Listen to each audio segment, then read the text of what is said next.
as a fabulous fabric from the land of the five rivers.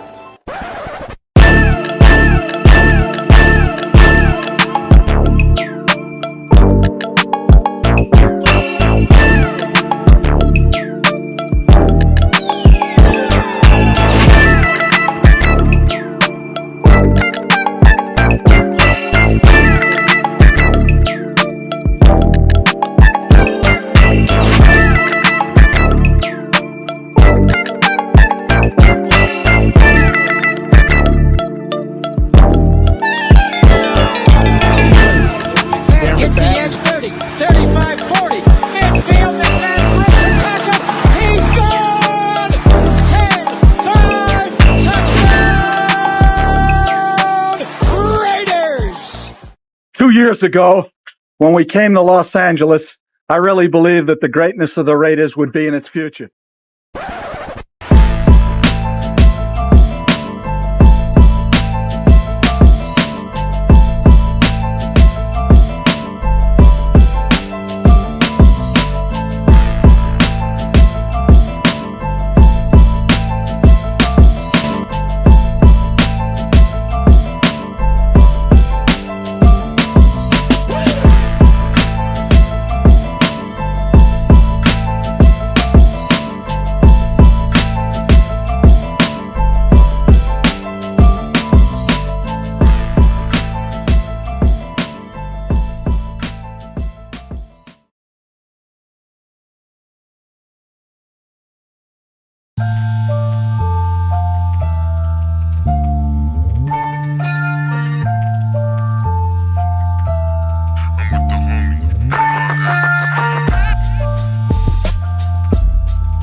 We back.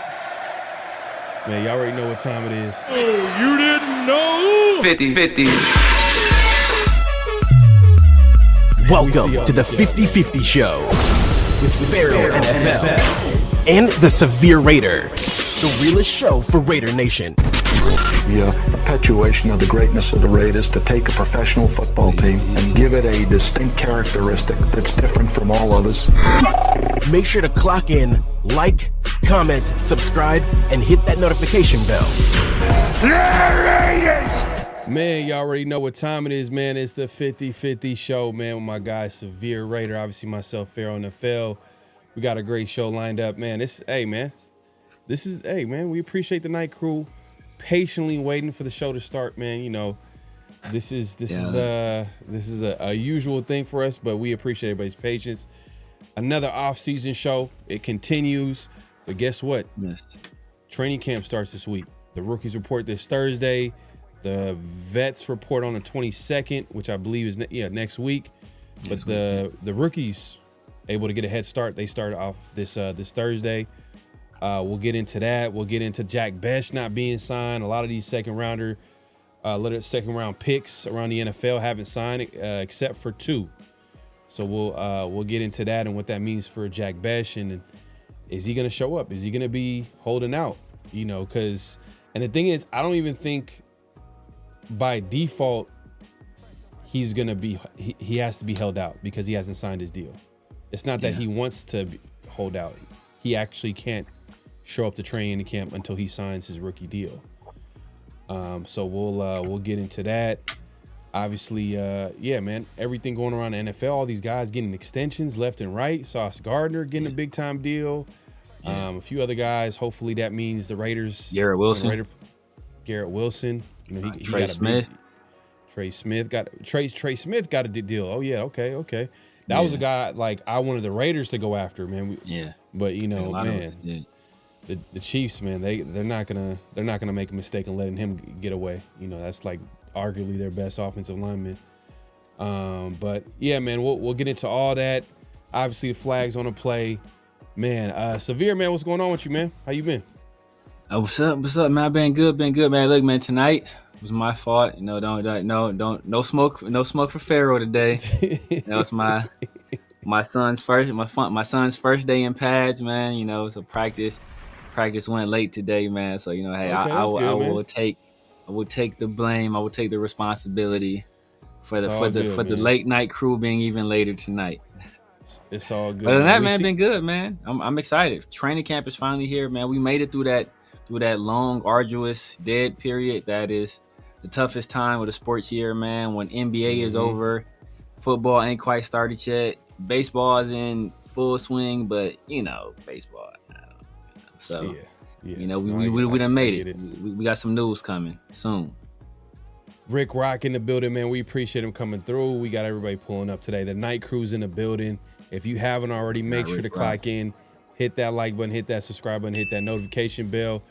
Man, I know you got jokes, man. He says, sorry, my brother, but y'all need to change the show's name from the 50-50 to Change the Time Show. Damn, man. Hey, man. Golly. He's getting on us, man. Daryl in the building, man.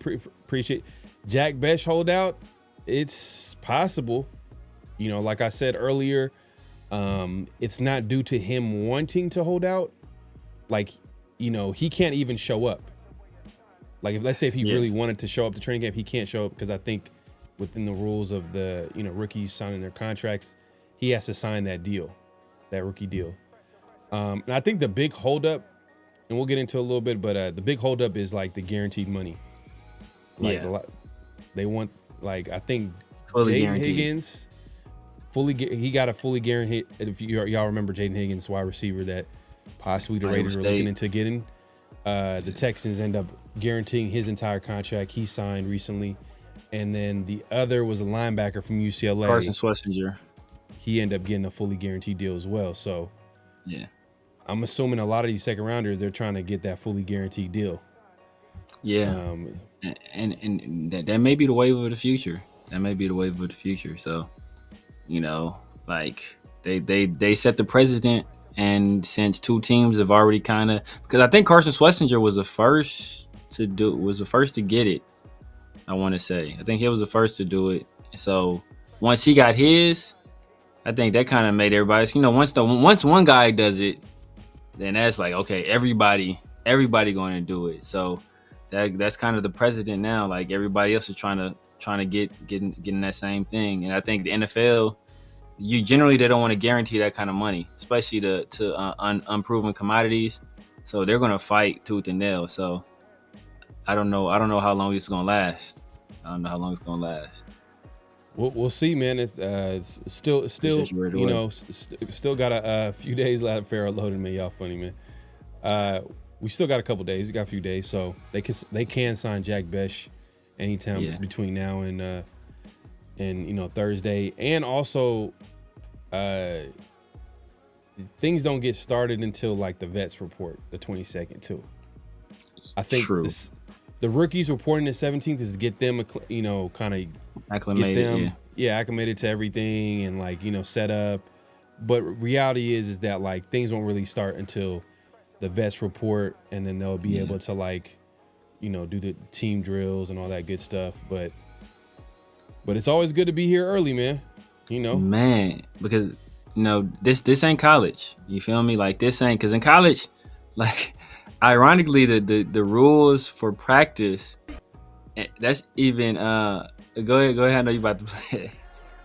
I got to shout her up, man. Myra G in the building. Appreciate you coming through. Space Beast in the building, but go ahead. Yeah, so the rules for practice in college are even like they're more lenient than they're more lenient than the rules in the NFL, right? The NFL is much stricter about how much you can practice, how many days you can practice, not having 2-a-days, and how many days in pads you can have. Like college doesn't have that. And in college, there's a lot more practice. I mean, you do have a lot more players, but college, you got spring ball, and you got the summer stuff, and then then you got your training camp, and then you got the season. So in the NFL, there's a finite amount of time for you to learn this information. So like every bit, every day is valuable. Every day is valuable, especially a guy like Jack Bech. And we always hear that, making that transition, one of the toughest positions to transfer from college to the NFL is supposed to be wide receiver. So we have a guy, especially in the Chip Kelly offense, where you got to learn multiple spots, and like every day is going to be valuable for a guy like that. So anytime he misses, it could be the difference between him being a year one contributor and not be. And to keep it real, I mean, Dante Thornton is the buzz right now. He has the leg up. Exactly. Like, if going into, obviously after the draft, we didn't really expect Dante Thornton to be that, I don't know. Like, I want to say it's still early. Instant impact contributor, yeah. Yeah, like, we didn't even have that conversation. We were like, oh, Dante Thornton has potential. He's probably going to need some time to develop, but we like the skill set. We love the talent. We weren't thinking like, oh, right off the bat to hear the buzz that, hey, he possibly might start on the outside. He's, him and, Gino obviously developing a connection during mini camp. It's just mini camp. So it's still early. We don't know. But we haven't heard a lot about Jack Bech. He was a part of the camp, and he was there. By the way, Jack Bech was a part of the OTAs and mini camps that were available to them. Yeah, he was there, but we just didn't hear too much of him. Maybe when the pads get on, that's where his game kind of shines a little bit. Obviously, preseason and all that.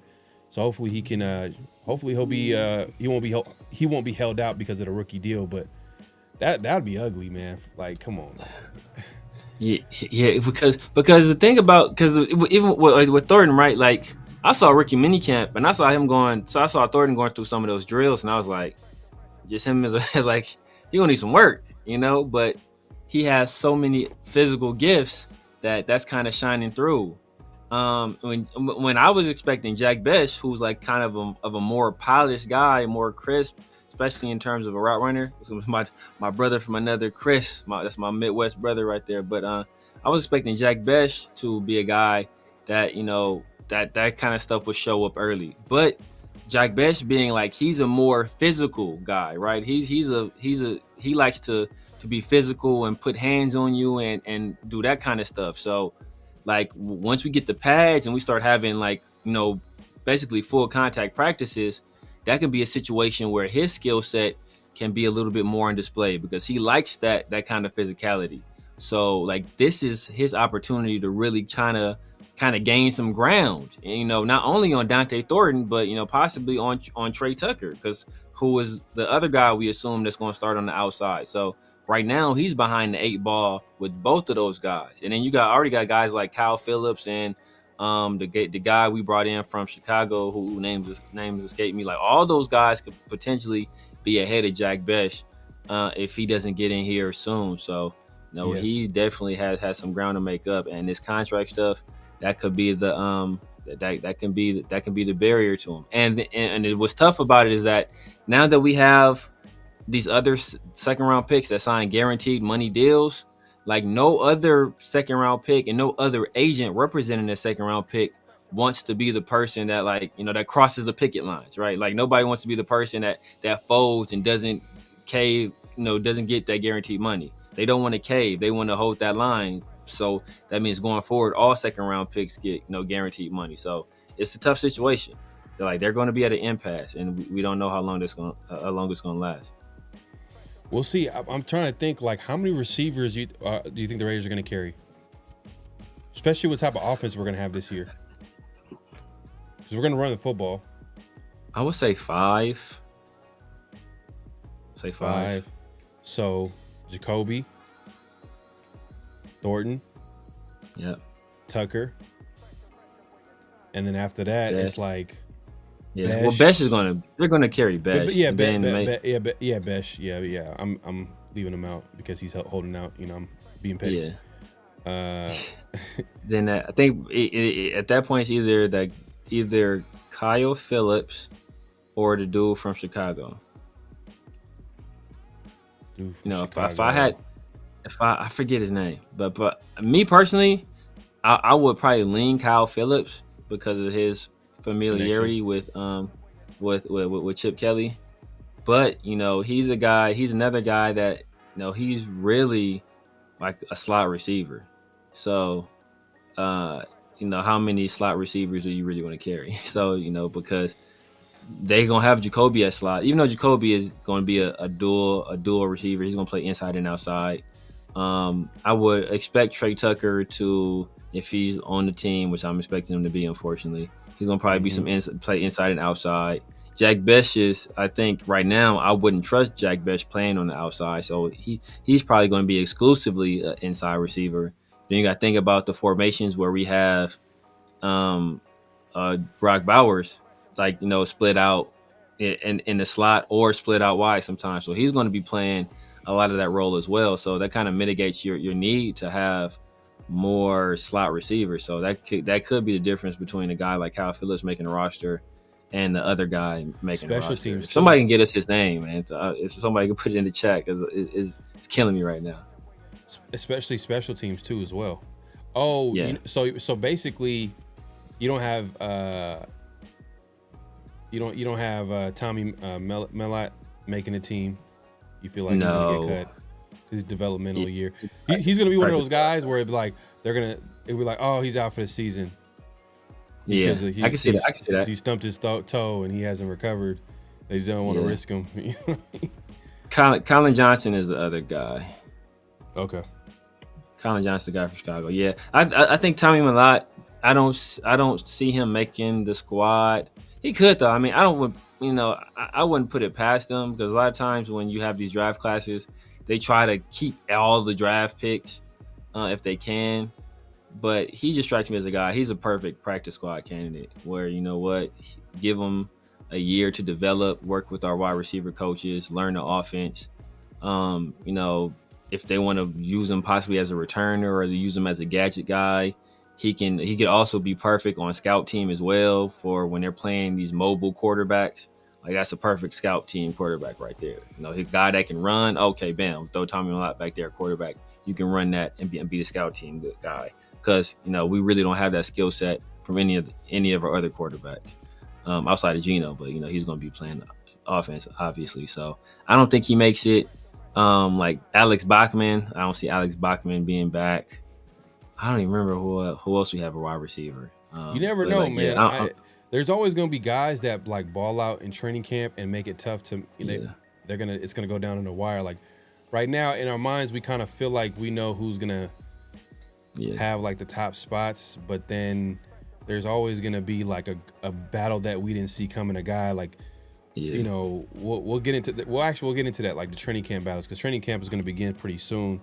Like we said, the rookies report this Thursday.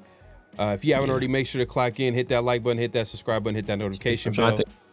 There's always one guy. I'm trying to think of what's that safety we kept that time. It was the short white guy. Because special teams factors into it as well. You talking about you talking about like in years past, like in the past? Yeah, it was a few years ago. It was with Gruden and Mayock. Damn, it's like the short white kid. Oh, they drafted him, and he always used to make it because of special teams. Oh, no, not Eric Harris. Not Eric Harris. Eric Harris was actually solid as a. He didn't start. He didn't even like. He just played special teams. Oh, no. You guys think about Eric Harris. It's not him. It's not Roderick Teamer either. I know some people will probably put Roderick Teamer. It's not Roderick Teamer. But obviously he's not. Oh my! This is going. It was the white kid. The crew gonna get it. They're gonna get it in a second. He was a short guy. And he came out. Nobody thought nobody had to make a roster. He was just a special teams. Just special teams. That's it. He was just a special teams guy. He rarely got in. The only reason why he would be on the field if it was due to injuries, but never was a factor on defense. Meaning that they never try to incorporate him, make him give him a role. even to be honest with you, like compete even for like a starting or any type of role. Like he was never that type of guy. Man, who was it? 20? Nah. That's too far back. You said Giordano? No, that's Giordano? Nah, you going way back. Not Tyreek Gillespie. What's my guy's name? Damn. 2018. So 20. So I'm gonna say 20. I'm play safe. 2019. 2019 Raiders roster. What's my guy's name? Dang, it's gonna kill me. This roster. Let's see. He's a safety. Safety, yeah. Dallin Levitt. Yes. Dallin Levitt. Yep. So, yep. So smoke. Yeah, right. Got it right on time. So yeah. So it's always guys like that make the team. Where you're like what? And it's all special teams because we discount special teams, but like coaches, that's the third phase of the game, right? And you can win and lose games on special teams, and we usually have some pretty good special teams units. Our kickers and punters are usually really good, but our coverage units are usually pretty good as well. So I can see a guy like if Malott kind of shows up well in special teams, like because he is an athlete. He's a very good athlete. So if he can play like those coverage units, or if he can show that he can be a gunner, because if Trey Tucker is going to be playing starting outside receiver, Trey Tucker can't be a gunner anymore. So you're gonna have to find another guy. So if Tommy Malott can show he can do that, then that almost all but guarantees you a spot. Yeah. So you mentioned more like guys that will make the team based off like one skill set, and it could be something as simple. Well, it's not simple. It's the NFL, but special teams is always overlooked, and that's something that like that could be the difference between a player on maybe it might be a close position battle with wide receiver, corner, and then whoever kind of gives you that special teams value might get the edge. I'm trying to think like out of the receivers that give us who's gonna be the return man for Tucker? You see where Tucker being? Tucker got a return. He got a return. That's another thing, right? Like Dante Thornton. Would you put Thornton out there? I don't think he's like a return type. He's like I feel like he's fast. I feel like they'll smack him too. Yeah, I feel like he's fast, but he's like he's not sudden like that. No, like because even with returners, like they don't necessarily got to be the fastest guys. They just have to be sudden, and they have to be able to just find the lane. Hey, Tommy Mellott. It could. That's it. It could be Mellott, but it's like, do you want to? And that's the thing. It could be Dylan Lobby. But who else though? See, that's another thing. Who else was really good at returning kicks in college? Kyle Phillips. He was hella good at returning kicks in college. But with punts. So that's another. That gives him. That's a feather in his cap right there too. So especially if we don't have a guy. So I can see, like I said, that's gonna be a battle. And the fact that he already has experience, like Tommy Malott doesn't have any experience doing that. So that's gonna be. It's gonna be a nice little battle right there. I think that's gonna be a nice little battle right there. But yeah, special teams report. Remember, you guys remember Isaiah Ekajuba? Isaiah Ekajuba. He was a linebacker for the Raiders, but he was like a special teams ace. That's the only reason he made the team. I think he went to the Pro Bowl like 2 or 3 times as a special teamer. Hold up. When was this? What year was this? Who was he with? I want to say this is around I want to say it was the Tom Cable-ish, Hugh Jackson years, or maybe a little bit after that. Might have been but I want to say maybe it was around the Tom Cable, Hugh Jackson years. You know how random that is? I totally forgot. He was one of our only, like, I remember, like, he was one of the few people that will make the Pro Bowl for us. Like, he would make it as a special teamer. Him and Marcel Reese was like damn near locks to make Marcel and Leckler. But when I say that I totally forgot about him, I mean I don't even remember him. I don't even like. You talking about Hugh Jackson? Yeah, what you said? Hugh Jackson, Yeah. Tom Cable. I Yeah. don't remember. You remember Isaiah? He made the Pro Yeah, Bowl? he was one of the few. Isaiah. Yeah. Maybe his Ekajuba. name. I gotta see his name. Is Ekijuba, I think, He was making the Pro Bowl. as a special teamer. I want to say he made it like twice. Damn, At least this twice. Is one of them. And how you spell his last name? Isaiah. Oh, Ekajuba. Ekijuba, I think. I can't remember if it had an H at the end. It might have had an H at the end. If I search for this dude and it's a creator player picture, I'm hella mad. Now, he was hella dark skinned. He had dreads too. He was super dark. He was like midnight.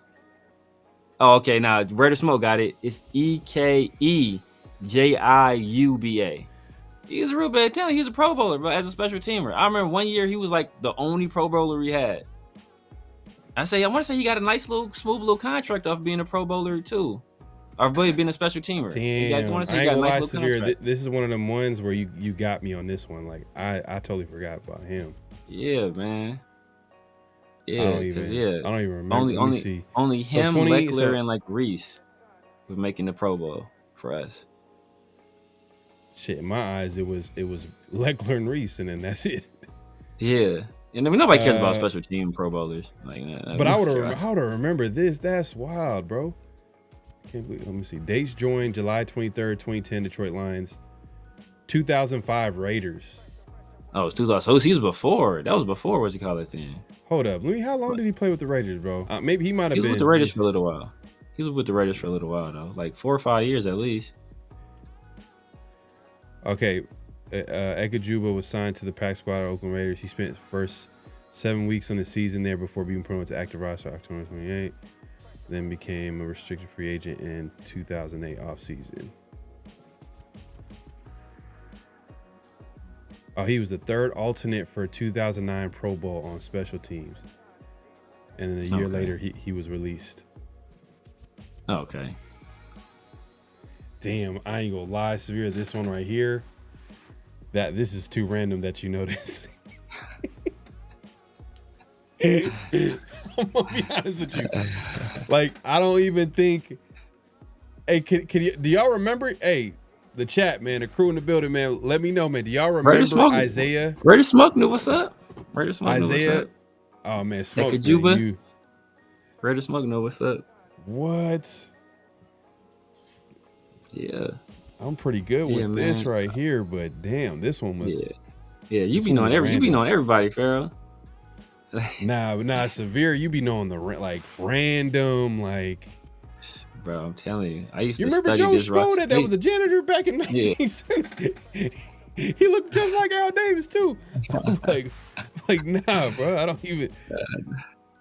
But his time with the team, no, he spent 3. So he spent like 3 years with the team. Okay. I just remember him being like the Pro Bowler that year. I just remember that. Yeah. Because 2009, that was basically the year Hayward Bay got drafted. Yeah. So 2008 was when Jamarcus Russell got drafted, and he held. That's 2007. 2007, I want to say. Oh no, 08 was Darren McFadden. McFadden, yeah. McFadden. Yeah. Damn. That's random, man. Hey, man, you learn something new every day, man. The most forgettable players that sounds like us. Man. When you a fan of the team, bro, it's like you really freak. Like there's a lot of players that come and go, especially in the NFL too.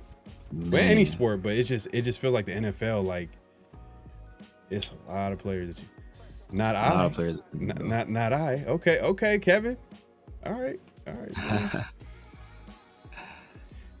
Smoke says Severe's Raider knowledge is like Doctor Strange in the Avenger movie when he's thinking of the possibilities. It's so much random ass knowledge. Now Pharaoh be acting like he don't be knowing, man. Pharaoh be remembering like random things. But my Pharaoh shit be remembering like game situations. Pharaoh be like, man, you remember this? It was on 3rd down, and he threw that pitch and like. No, but my shit is like I'll say it and then like, yeah, I remember that. You know what I mean? But yo shit is like, damn, like, how did you remember that? I remember, like, how did you remember Isaiah? All kind of like crazy ass players, bro. Like remember, like you remember Oren O'Neal? Yeah, the fullback. Okay. Yeah. See. Yeah. That was Fullback, my dog. yeah. Yep. Oren O'Neal. fullback. We remember random people, but I don't know why. Yeah. Oh, like yeah, clowning. All right, man. But yeah, so if you haven't already, make sure to click and hit that like button, hit that subscribe button, hit that notification bell. So now, like earlier we brought up extensions around the NFL with some of these young guys, like a couple of them on the Jets. The Jets kind of handed out like some big time contracts, rightfully so, to like their young, like corner piece players, like the Garrett Wilsons and obviously the Sauce Gardner, and then you obviously mentioned Trey Smith. Do you see an extension happening for the Raiders, whether it's Miller or even Jacoby Myers? Man, I hope so. See, and this is why I was advocating getting those dudes out the way early, because the longer you wait, as these other deals start to crop up, that just makes the price tag go up for those guys. So Garrett, I mean, obviously Jacoby is not in the not in the same bracket as in, but you look at what Trey Smith got, right? I think he got 3 for like 94 or something like that, or 4 for 94. Yeah, 4 for 94. So like that's as a guard. So that could potentially push up the price tag for Colton Miller as a tackle. So he's looking at like, okay, this guy's getting this. All right, cool. Like, well, I need to get this. So I'm hoping we get those guys taken care of. Well, we went into the offseason with like the second most cap space. We took care of Max. I think it's only right that we take care of. They're good players as well, and they only add to the culture. So you want to reward guys like that. And, they've been showing up through all these offseason team activities when they really didn't have to, for the voluntary ones. I think that kind of shows the kind of people they are, the kind of leaders they are. So I think, that kind of behavior should be rewarded. Yeah, I mean, I'll give you a little pushback on the Miller being affected by the Trey Smith because he's a guard. So I think a lot of contract negotiating is going to be based off the guard market, and the guard market starting last offseason when it went through the roof. Like, it was crazy. Remember, we kind of like gave props to at the time we gave props to not Spy Tech, but man, with Telesco. Like, we got so many names, so I gotta remember all these names. But Telesco, Man, exactly, for like signing like Andre James to a cheap deal, so he wouldn't have to overspend and pay for a guard, which they end up getting like the bag that offseason. Yeah. So Trey Smith is one of the best guards in the NFL. So it's kind of like, all right, the guard market went up. He's one of the best players at the position, so it's only right, or it only makes sense for him to get the bag. I think in Miller's case, it's going to be based off his position. What are the tackles getting, specifically left tackles? And I think, too, he's coming off a season where he was, hurt. Didn't play his best football. Yeah. So you can say maybe the Raiders have a little bit of leverage, but they don't have anybody else, though. So it's kind of like, it's like they're going to have to pay him. Like, it makes sense to pay him. Like, why are you, that'd be like taking one step. If you're not going to sign Miller, it's like taking one step forward this offseason. Let's say if we made some improvements, but not signing Miller would be like 2 steps backwards. Yes. Because then we would have to basically either, who are the options next offseason in free agency? We got to look at left tackle. Most likely we're going to have to overpay for a guy that's probably not going to be better than Colton Miller. And on top of that, if we go into the draft, like, damn, we're going into the draft trying to, like, basically get a tackle, and we got to hope that we get, like, we're kind of like getting the best tackle that's available in the draft. And I'm like, man, I would hope that we, and I'm still in this boat. I mean, I don't care what anybody says. I'm still like, man, do the Raiders finally get a quarterback? But then if we go into the offseason with no left tackle, it's like, damn, like, you kind of gotta get left the chances of them kind of going after a tackle is gonna go low. It's gonna be slim. Or going then after you also gotta look quarterback. Chance of going to quarterback, because you also gotta factor in, at that point you gotta factor in how Geno plays. But why I say that Trey Smith, his contract could affect Colton Miller is because usually tackles make more than guards. Even though guards markets recently have kind of blown up, tackles usually make more than guards. So if a guard is getting that kind of money, that's going to automatically create another buffer between what the tackles are getting paid and what guards are getting paid. So it's only going to, so that a guard getting that kind of money is going to lift the value of tackles. So that's why it's like, like that could mean some trouble for us. So the smart thing to do would be to get him locked up right now. Because like you said, like if we go into free agency, we're either going to have to overpay on a guy that hasn't been around the team. Colton Miller's been a fixture on this team for years. That's like one of the only first round pick we have left on this team that wasn't recently drafted. So he's, and he's been a productive player, and he's stayed out of trouble, stayed relatively healthy. And he's been a leader on the offensive line. Took a guy like JPJ under his wing last year. So I think you want to take care of guys like that. And I think that when you take care of guys like that, that sets an example for the rest of the players in that locker room and in your organization, letting them know, like, hey, you know what? If you do things the right way, you take care of your body, you perform on the field, you stay out of trouble. Like when it's time to get paid, we're going to pay you. Right. And that's like the whole point of re-signing players. Because then if you don't do that, then you're probably going to get like a situation like what's the backup running back for the Raiders that had that Zamir? tweet? Not Zamir, from the Dolphins that played for the Dolphins. Oh, right. Raheem Mostert? He had that tweet like a couple weeks ago where he was like when some of the players got like traded. I think it was like, was it Jalen Ramsey?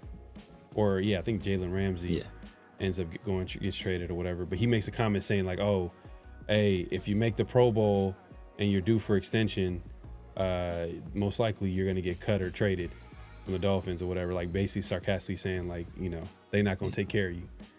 So players, I get that. Yeah. Players, I think, notice that. I think it makes a lot of sense to me. Like you want to reward the players that are like basically that fit your system, that fit the culture. Basically, you're sending a message to the whole building saying like, hey man, like if this is how you do it. You know what I mean? This is how you do it to get paid. But I don't know. Miller's kind of been Mr. Consistent. He's not the best. I wouldn't say he's top 5, but he's always kind of been like that fringe top 10 guy. Right outside of the top 10 or right inside the top 10 guy outside of last season. So I feel like, man, we should just sign him, man. Just sign him. Just sign him. Sign him to a 2-year deal.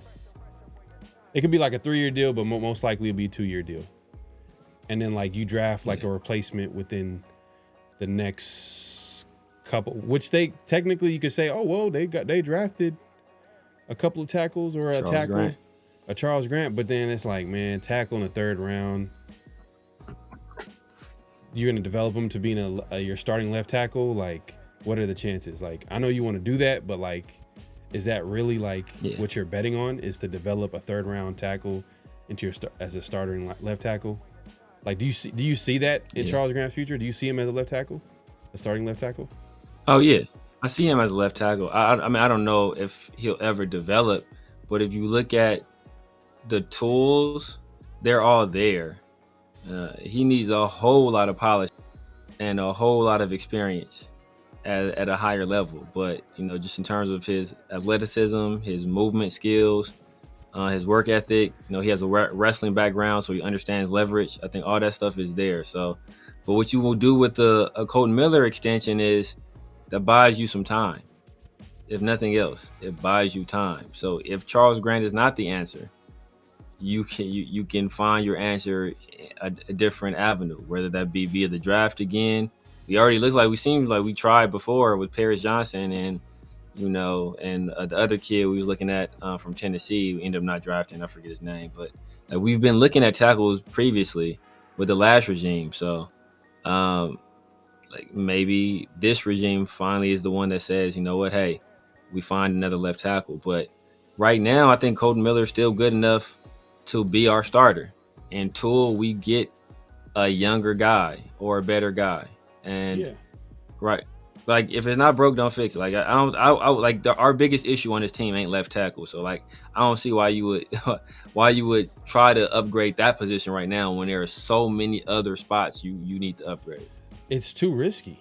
Like, the way they're going about it is like way too risky. I understand they don't want to overpay, but like when you don't have an answer and you just like basically are going to go into the offseason without, or going into next season not paying them so money.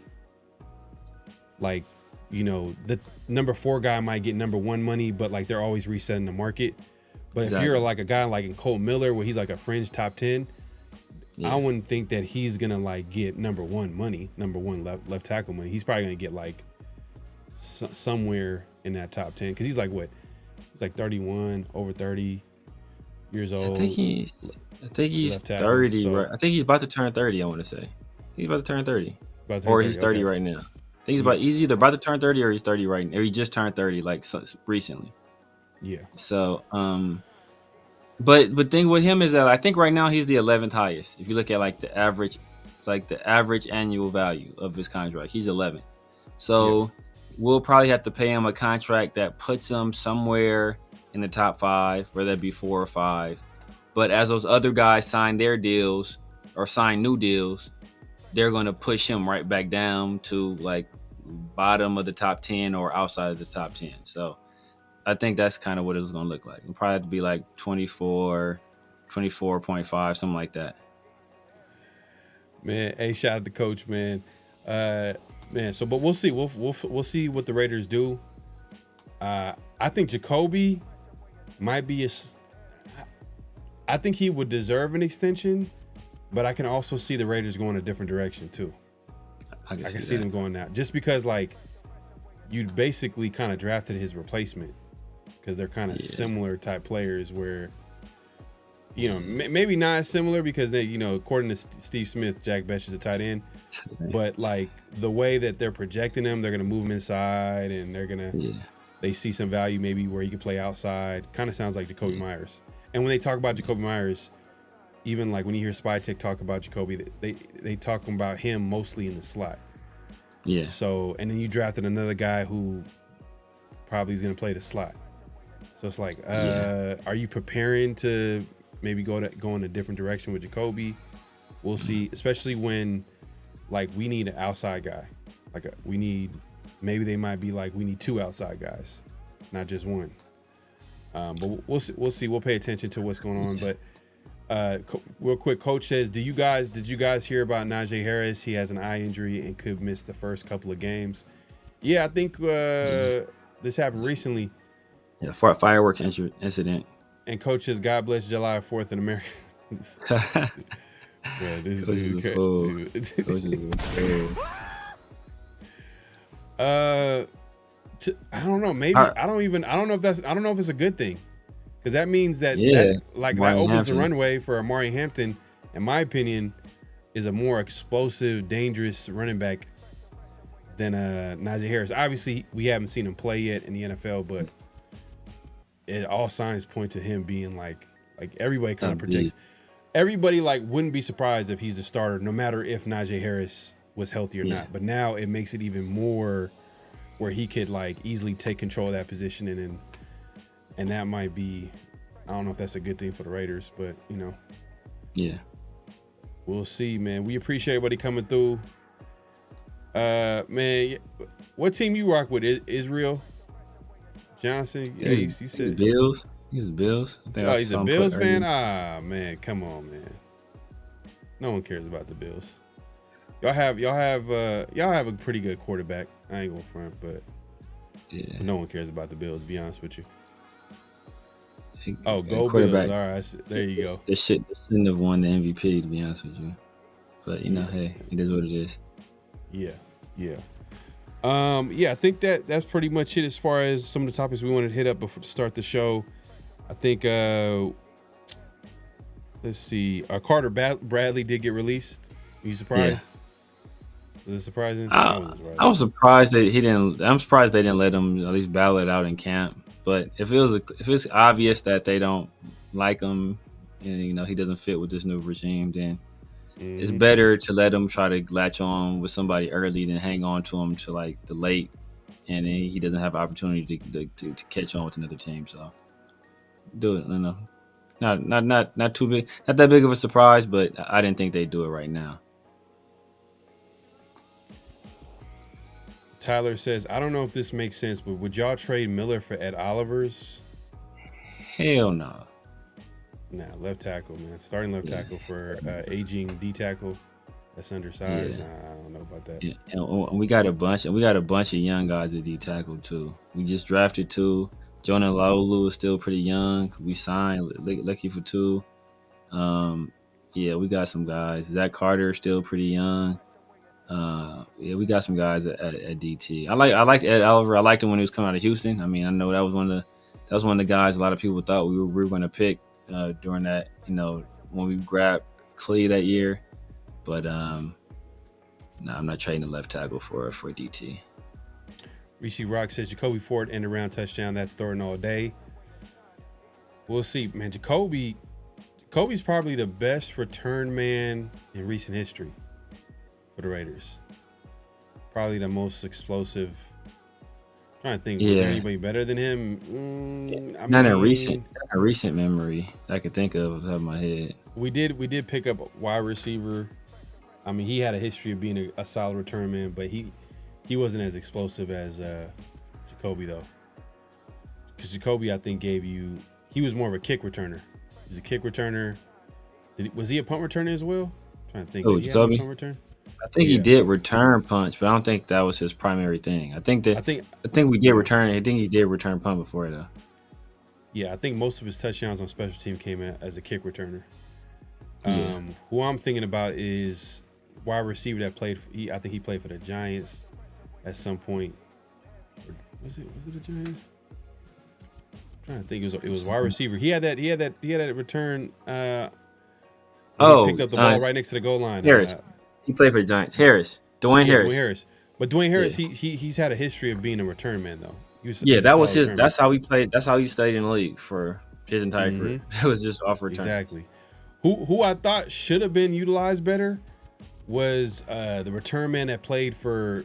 Right now he's like a running back. He like transitioned from wide receiver to running back. Out of Tennessee, my guy's name. He went high in the draft too, but he never really kind of.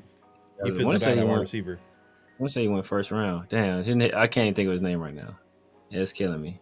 He's one of the running backs for. Is he one of the running backs for the? He's not with the.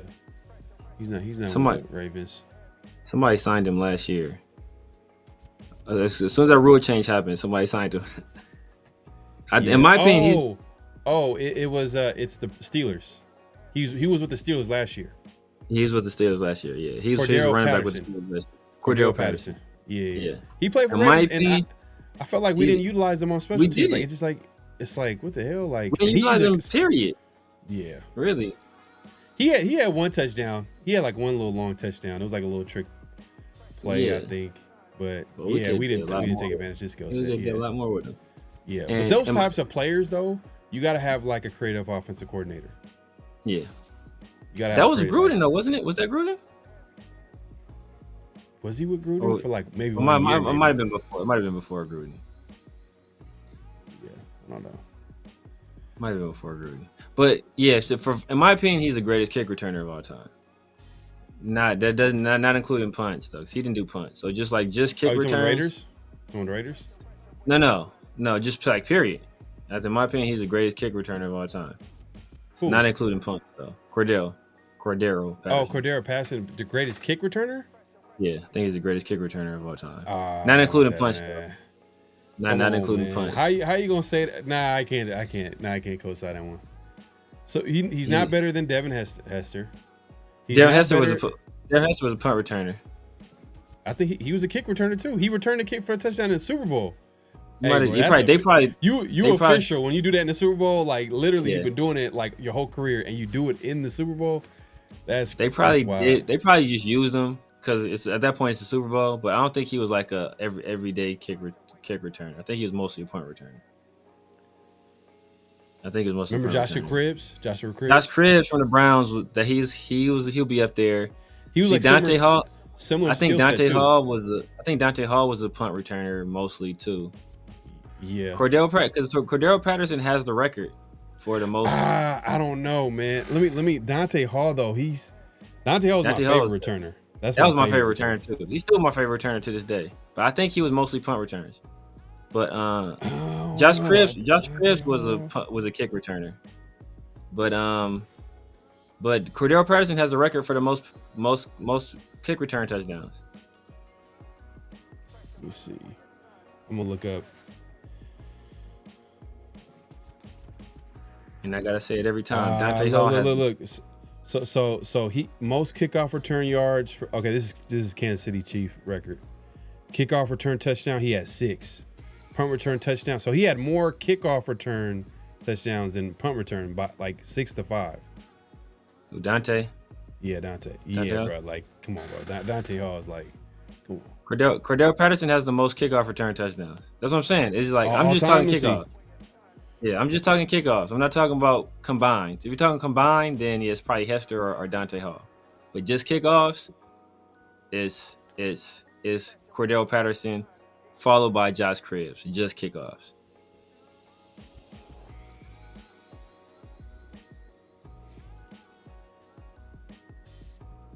Nine.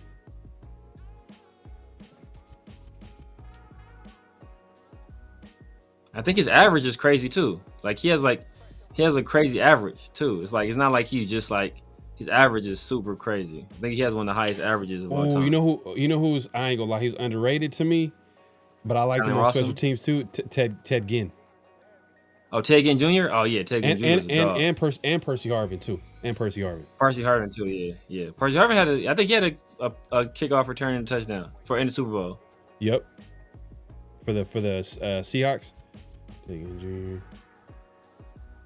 Junior. Hey, just kickoffs. Just kickoffs. It's Cordero. It's just kickoffs. Cordero combined. I give you Hester or Dante Hall. I'll let you. I'll give you that. But just kickoffs. It's Cordero. He's that guy. He is that guy. Because he has the most touchdowns. I want to say he has one of the highest averages of all time. I think he has the yardage record too.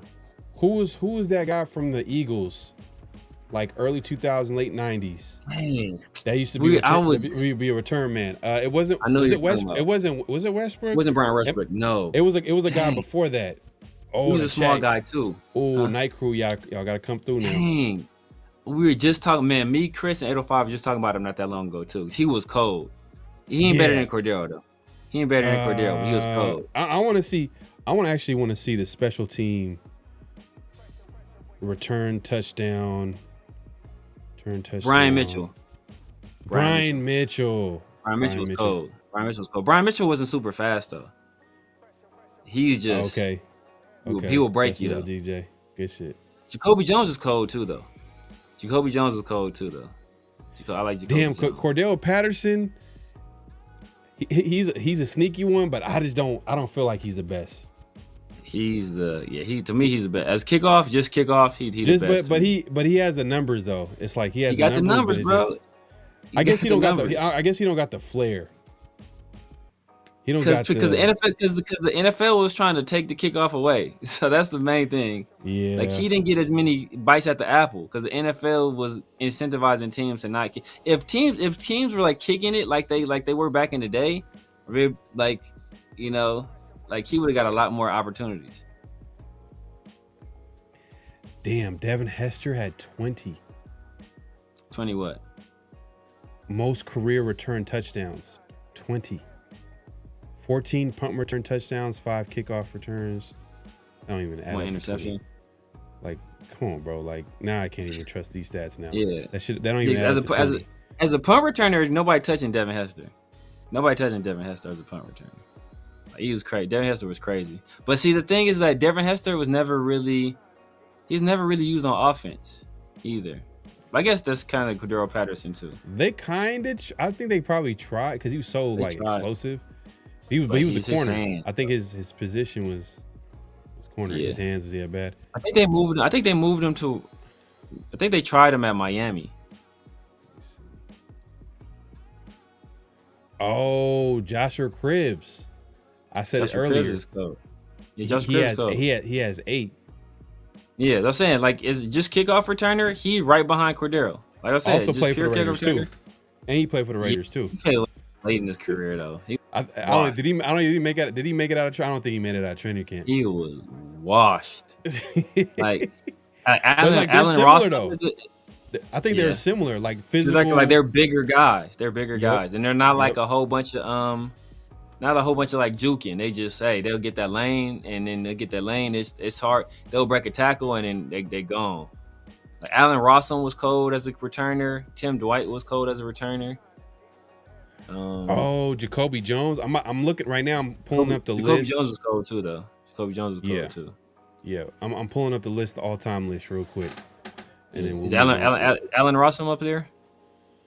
I'm about to pull it up right now. Let's see. NFL kick returns for touchdown career leaders.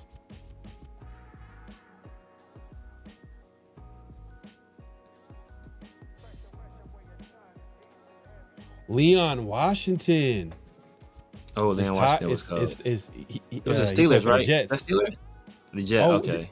Well, you know what? He might have played. Did he play for the Steelers? I know he played for the Jets for the Steelers at one point. But he's tied with Cribbs with 8. Okay. So Cordero has 9. Cribbs and Leon are tied with 8. Then it's like a damn, it's like a 5-way tie for third. Mel Gray. I forgot about him. I know someone might recognize his name. Mel Gray, Dante Hall, obviously. Gale Sayers has 6. So these are all the guys that are tied with for third. Travis Williams, this is back in the day. When I say back in the day, I'm talking about like this 60s, 70s. Let's see. Percy Harvin had 5. Tim Brown up there. Oh, somebody said Leon Washington was a Seahawk. Timmy Brown. Timmy Brown from 1959, 1968. That might have been. Oh man, they did it. They got me. Because Tim Brown was a punt returner. Tim Brown was. I don't think he was a kick returner. I think he was our Tim Brown was a punt returner. So some of the recent guys that we know. So obviously we all know there were Patterson, Joshua Cribbs, Leon Washington. So Cordero Patterson, he stands alone with 9. Cribbs, Leon Washington got 8. Let me see if I can share this. Let me share this. Let's make it easier.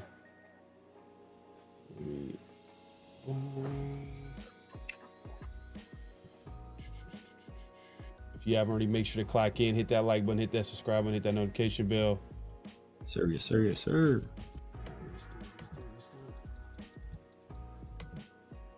Yeah, Leon. I don't remember Leon. See, for some reason, I don't remember Leon Washington. I'm thinking that dude. I think they have him. I think he played running back.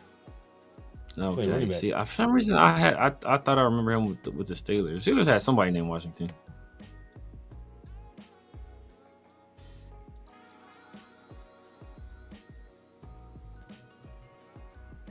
All right. You see it? Let's see. Yes, sir. Justin Miller? I don't remember that dude at all. Terrence McGee, I think he was with the Bills. Allen Rossum, I remember Allen Rossum. I remember him with the Falcons mainly. Oh, Justin Miller, you don't remember him? I think he played for the Jets. Leon Washington, I think Justin Miller, I think he played for the Jets too. Played for the Jets too? For some reason when I see Justin Miller, I think about Texans. I don't know why. I might be getting it wrong, but I'm probably wrong because I sure didn't remember who Leon Washington played for. So Jacoby Jones, Devin Hester, Percy Harvin, they're all tied up with 5. That's the old Timmy Brown. That's the old school Timmy Brown. It's the original. Ryan Mitchell got 4. Jacoby Ford, though. You know what I'm saying? He got 4. I'm telling you. He represented. That's the best return man in recent memory for the Raiders. For the Raiders, yeah. Because he had like a lot of like big time plays. Like, see, See, if Trey Tucker was doing what Jacoby Ford was doing, I think he would get a lot more love and respect. But like, he's just hella small. He's not getting the. And to be fair though, like he didn't have Hugh Jackson. All right, Justin Miller was a Jet. Justin Miller was a Jet. Was Leon Washington a Jet? Yeah, Leon Washington was a Jet. They said he played for the Seahawks too. Brad Smith, also a Jet too. Brad Smith, yeah. I remember Brad Smith. Brad Smith. Yeah, former quarterback. You know what I'm saying? Yeah. Turn receiver. Damn. The Jets is up there. Some return. Yeah, they had some return, man. And then after that, like it's a lot of Ted Ginn right there. Ted Ginn with 3. This is just a kickoff for Terry Kirby, another Raider. Jeez. Jerome Mathis. I remember Jerome Mathis. Andre Roberts up there? What? Jerome Mathis played for the Texans, huh? Texans? Yep. Andre Roberts. It's crazy. Neon Dion. This man's name Vitamin. That's crazy. LaRod Stevens Howling. I remember that. You don't dude know who too. Vitamin Smith is? Vitamin Smith. Yeah, he played for the Rams back in the day. Look at it right there. I remember JJ Arrington. Did he play for the Falcons? Not the Cardinals, right? JJ Arrington. JJ Arrington. I think he played. Did he play in college? He played for West Virginia, or was it Cal? Cal. Yeah, I want to say it was Cal. It was Cal. Yeah. Same colors. Yeah. I remember JJ Arrington. I like JJ Arrington when he was coming out too. I thought he was gonna be cold. I'm looking at these numbers. Damn. Tim Dwight only got 2. Dang, I remember Tim Dwight being that. Terry Fair, man, that's way back. Reese Jones-Drew on this list. MJD. Damn, it's not really a lot of like big names. Like from what Nah. Tyler Lockett. Tim Brown was more of a punt returner, huh? Yeah, he's more. Tim Brown was a punt returner. Yep. He's a punt returner. Terry Metcalf. I think that's DK's uncle. CJ Spiller. Spiller. Buffalo Bill fan. Texans. I mean, Buffalo Bill. I'm the Miller. Lamar Miller is a Texan. I thought Spiller was gonna be better. Oh. I thought he was gonna be, but his injuries, I think, messed. He went to Clemson. He went to Clemson. Yeah. He went to Clemson. Yeah. Dominic Rose up there. I think he played for us, right? He played for us for a little while. Steve Smith. We had Dominic Rose for a little while, didn't we? I don't remember. Or was it just the coach? Or he was the coach for coach. He played with the coach, right? I feel like he played with coach. Darren Sproles got 2. Darren Sproles. Oh, Herschel Walker got 2. Herschel Walker. Oh, man, that's crazy. Rod Woodson up in here, okay. Yeah, bro, we need we need a kick out. But like you said, bro, the league is going away from that, but I think they're trying to bring it back low key with the rule change. Oh, Mercury Morris. Okay, I see Mercury Morris. You know what that is? Mercury Morris, nah, man, that's. He played for the Dolphins. He was on a Dolphins team that went undefeated. See, that's like you going. I didn't even exist on this planet. Nah, because every year they would interview, like he would be one of the people they would interview when they asked, like when the last team gets a loss, they would he was one of the few people that was still alive. Oh, you thinking Nate Washington? That's who it was. Yep. The OG Timothy Brown, yeah, for sure. Man, the OG Timothy Brown. Justin Miller, yeah. A lot of Jets. Yeah. Man, shots fired, bro. How you doing? Why you doing my dog Turf like that, man? Oh man, that's funny. Percy Harvin was cold in NCAA. Yeah, Percy Harvin, man, it was the truth. He just had he had some random issues, like he had migraines. Migraine issues. Migraines issues is crazy. Yeah. I can't believe how rare kickoff returns in NFL. Yeah, man. It's like, but I think they're trying to bring it back with these rules. Hopefully, within the next few years, we'll probably see the value. Maybe they adjust. Maybe they have those. Maybe the Cordell Patterson types receivers. Like Cordell Patterson probably would have been eaten with this type of, like the way he's built as far as return man, like Joshua Cribbs and him. Damn, Joshua Cribbs was nice, bro. He was he got hurt a lot too, I want to say, toward the end of his career. Yeah. But the thing about as a return man, nice as a return man. For y'all in the chat, be like, that's all he was. That's all he was. Exactly. But the thing about Cordell Patterson is that, like, Cordell Patterson will bring the ball out the end zone. So like you had to kick it through the back of the end zone. Oh no, we get it. We got him after the Colts. Not to cut you off. We got him. Donovan Rose. We got him after the Colts. Yeah, I remember him playing for us. But he was at that point. He was kind of washed up too. Yeah. We always get these players late. I'm telling you, bro. You remember like the random Snapple fact players, man. I'm telling you, man. Man, we had it was a tough road for us for running backs for a little while. That's why. There you go. Yeah, Mercury Morris. Yep. Mm-hmm. Percy Harvin was nice. I think he went to Florida. I guess it's a good segue, man. Daniel King said Moss was only a Raider because he put on the uni. He isn't a Raider. I just remember back in the day, someone told me the story about them seeing Moss at the golf course, and like they were running to get an autograph. This is like obviously when he played, with the Raiders, and then Moss seen him. He's like, hey, he's like, hey, he screamed. He's like, hey, what do y'all want? And he's like, oh, we're trying to get an autograph. He's like, go back. He's like, I ain't signing nothing. I was dying laughing when I heard that story, man. Like, bro. And the person that was trying to get autograph, they were the biggest Moss fan. Like, they were a Raider fan, but their favorite player in the NFL was Randy Moss. And he ended up getting traded to the Raiders. So that combination was like, bro, he crushed him, bro. He crushed him. That was me, bro. My favorite player was Randy Moss. I remember my favorite basketball player was Kevin Garnett, and my favorite football player was Randy Moss. And they both played in Minnesota for Central. It was That's like so strange. Random. You said Kevin Garnett was your favorite player? He was my favorite player, yeah. How was he your favorite player? How was he your favorite player? He was my favorite player, bro. Until he went to the Celtics. Kevin Garnett was my favorite player. He was my favorite player. That's hella. That's random. Like that Kevin Garnett was your favorite. I don't know why, because I like guard play. Maybe it's probably because I like guards. But Kevin Garnett he played like a guard. Yeah, like to a certain extent, a little bit. And so and he was like the first one to come out of high school in a while. And then he was big, but he played like a guard. He had the handle, he had the pull up, he did all that. He played like a guard. And then if you had NBA Live back then, he was the best player on the game. Like he was the only player that was like I think he was like a 98 or something. He was the best player. He was better than everybody. So like that. So I would always like trade for him.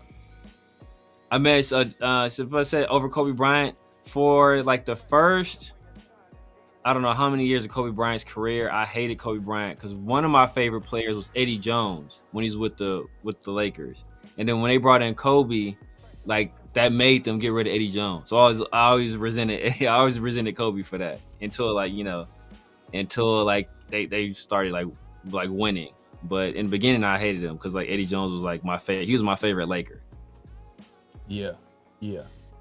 Well, I mean, especially the first few years too. Like, it was weird. Like they drafted him, and back then, like, it was a more of an older league, and guys like Kobe, who was like super young, like they didn't get a lot of playing time.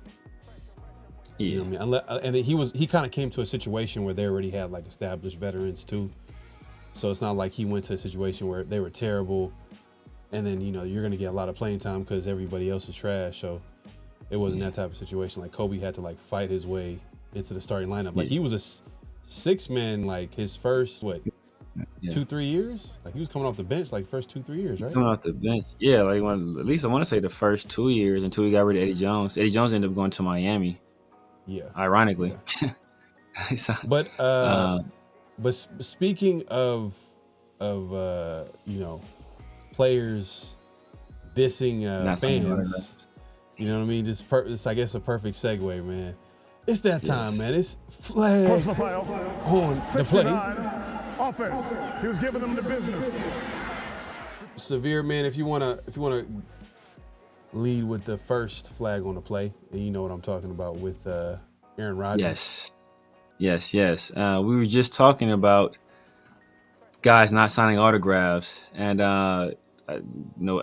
player Aaron Rodgers was at a golf tournament, and he refused to sign an autograph, and because he thought the guy was just like some kind of autograph hunter, and so the guy had to prove that he was actually an Aaron Rodgers fan, and even after proving so, Aaron Rodgers still refused to sign the autograph.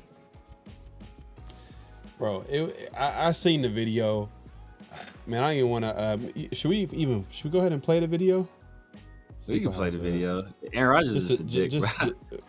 Because when I seen it, I was like, bro, that was hella unnecessary. But just sign an autograph, man. Like, you could tell everybody was like, that was kind of. Everybody was like, damn, that's kind of cold. Like, cause he was signing other people's autographs though, bro. It's like he was just doing it just to that guy, cause he was signing other stuff. Because he thought the guy was an autograph hunter. But he's like, man, I remember all your plays.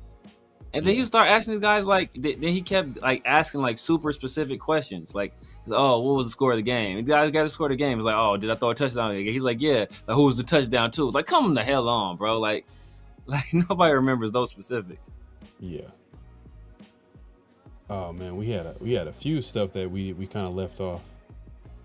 Honorable mention. Flag is on the play. Shout out to Caleb. Oh yeah, that was.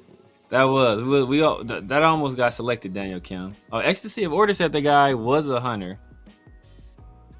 Damn, did I send? Damn, this dude Jameis Winston is hella funny. Oh yeah, I sent it. Hilarious. Yeah, you sent it to me. All right. Here's the video of basically Aaron Rodgers at some type of golfing event. At the golf course, and some guys literally begging him for an autograph, and he's just like dissing him. But here we go. Let me go ahead and share this page. Can y'all see it?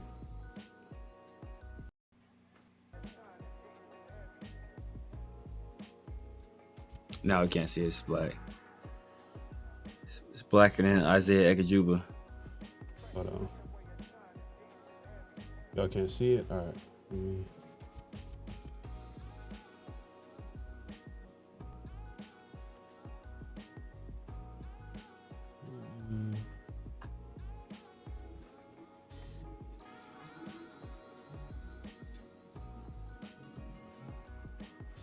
All right.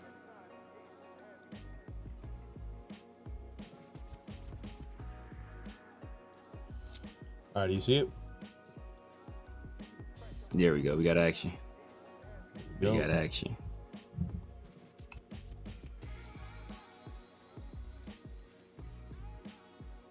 Can't hear it.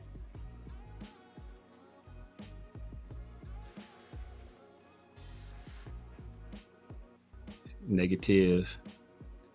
You can't hear? No. Oh.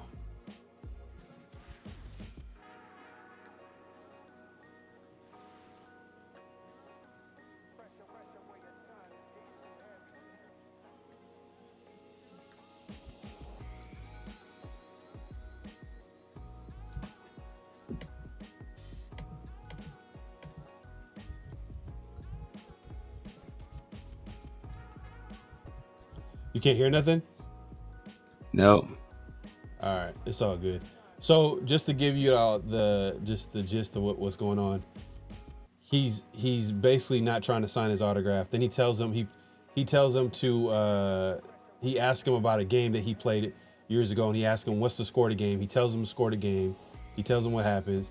Then he said, "Who did I pass the game with a touchdown to?" And then he's like, "I don't remember." And then you can hear people in the background like, "Damn, like wow, like that's very specific." Like a game like 10 years ago in a random regular season game, he's trying to have him remember like who he passed the game with a touchdown to, and he just goes on to say like, "Oh well, you could have looked it up, then I would have believed you, but I don't believe you either way." And basically, he doesn't sign an autograph. But that's the guy right there asking for an autograph. You can tell he's like kind of like, like damn, ruthless. Yeah.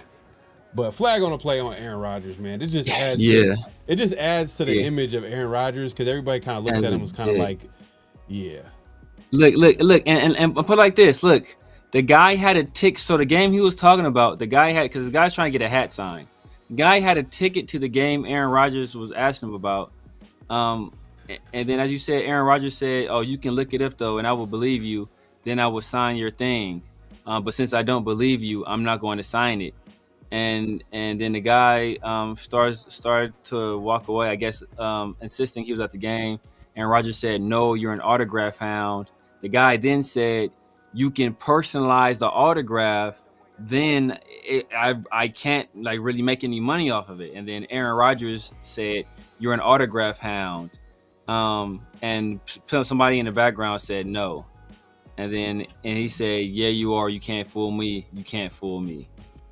So the guys offered to say, like, you know what, just personalize it that way. I really can't make any money off of it. And so, he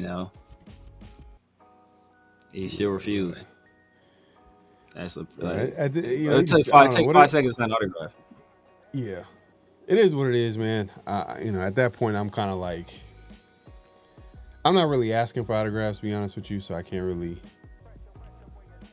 say I could relate, but at the same time, like, I have gotten an autograph, you know what I mean, just to get some value out of it, for the obviously for the channel.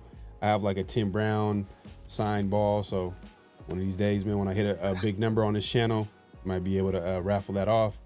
But that being said, like, I don't know why I've never been the type to like go up to, can I get an autograph? Can I get it? Yeah, I don't care about autographs. I don't care. But talking to people when I did get the autograph, like the Tim Brown thing, like I met people who are into like selling memorabilia, and they do make money off of that. Like they do. Oh yeah. And it's a business. It's all strategic. Like they don't come with random things. They come with like official, like real helmets, real NFL standard football. Yeah. If it's a jersey, the real jersey, not like the I don't want to say fake jerseys, but like if it ain't the official NFL jersey, then it's not going to sell as much. Like it's a business. But what doesn't make any sense to me, because I see the guy. Ecstasy of Order says the guy he thinks the guy was a flipper, like because somebody like they're at a golf tournament with Aaron Rodgers. Like the guy next to him had a phone filming. Like they're see Aaron Rodgers at a golf tournament. Like like I'm sure plenty of other people. Like you see a celebrity, like, oh, clearly this guy is fake because he has a phone. Like, nah. Anytime you see a celebrity, like people are going to pull out their phones and start filming. Like that's just natural. That's a natural habit. But like even if the guy was a flipper, like who cares? Like is that costing Aaron Rodgers some money? Sure. Like, I don't understand that. Like so he signs it, like it's not costing Aaron Rodgers any money at all to sign it. Like it's literally 5 seconds out of your day. Put your signatures or something. You help the guy make some money. Like is that harming Aaron Rodgers? No. Is that harming the person who's willing to buy the item? No, because obviously they're willing to pay for the item. Only thing you did was spend 5 seconds to help a guy make some money. Like if that's his occupation, that's like going into a car dealership. They try to sell you a car and like, I'm not gonna buy any car for you. Clearly you're trying to sell me a car. Like, yeah, bro, like yeah. This is what I do for a living. Like how to like that's dumb. So I don't know. I just think it's stupid. Yeah. I see if somebody was like, if they were in the habit of forging, if you thought he was like a forger, where like I know some people will get people to sign certain items and then forge their autograph onto other items. Mm-hmm. That's a different story. But if you think he's just a guy that just out there just begging for autographs to sell the item later, like okay, he got your actual autograph on this item and he's selling it later. He's not forging it, and I have no issue with them doing that. Like, just because Daniel Kim brought this up, man. I don't think Severe. I don't know if you've seen this dunk. Oh yeah, I think I sent it to you. You might have seen it. You sent it to me. Yeah. That was. I considered that. Whew. This one was like crazy, and it was his career. You think his career might be over? I mean, he's playing in the summer league, so it's very. I mean, he's probably not have had one to begin with. I don't know who the guy is. So. I know, but I'm just saying, like, this is crazy. So what Daniel Kim is talking about is obviously a dunk that happened recently, and man, like, it wasn't just the dunk itself, which was crazy, but it's also the picture they captured right after. It was just like hella embarrassing. I'm gonna go ahead and play the video, man. It's pretty good. Hold on, let me play it real quick. And they're all laughing too. This is Sports Center. Yeah, this is wild. This is done. Ooh, I just cocked it back. Like, man.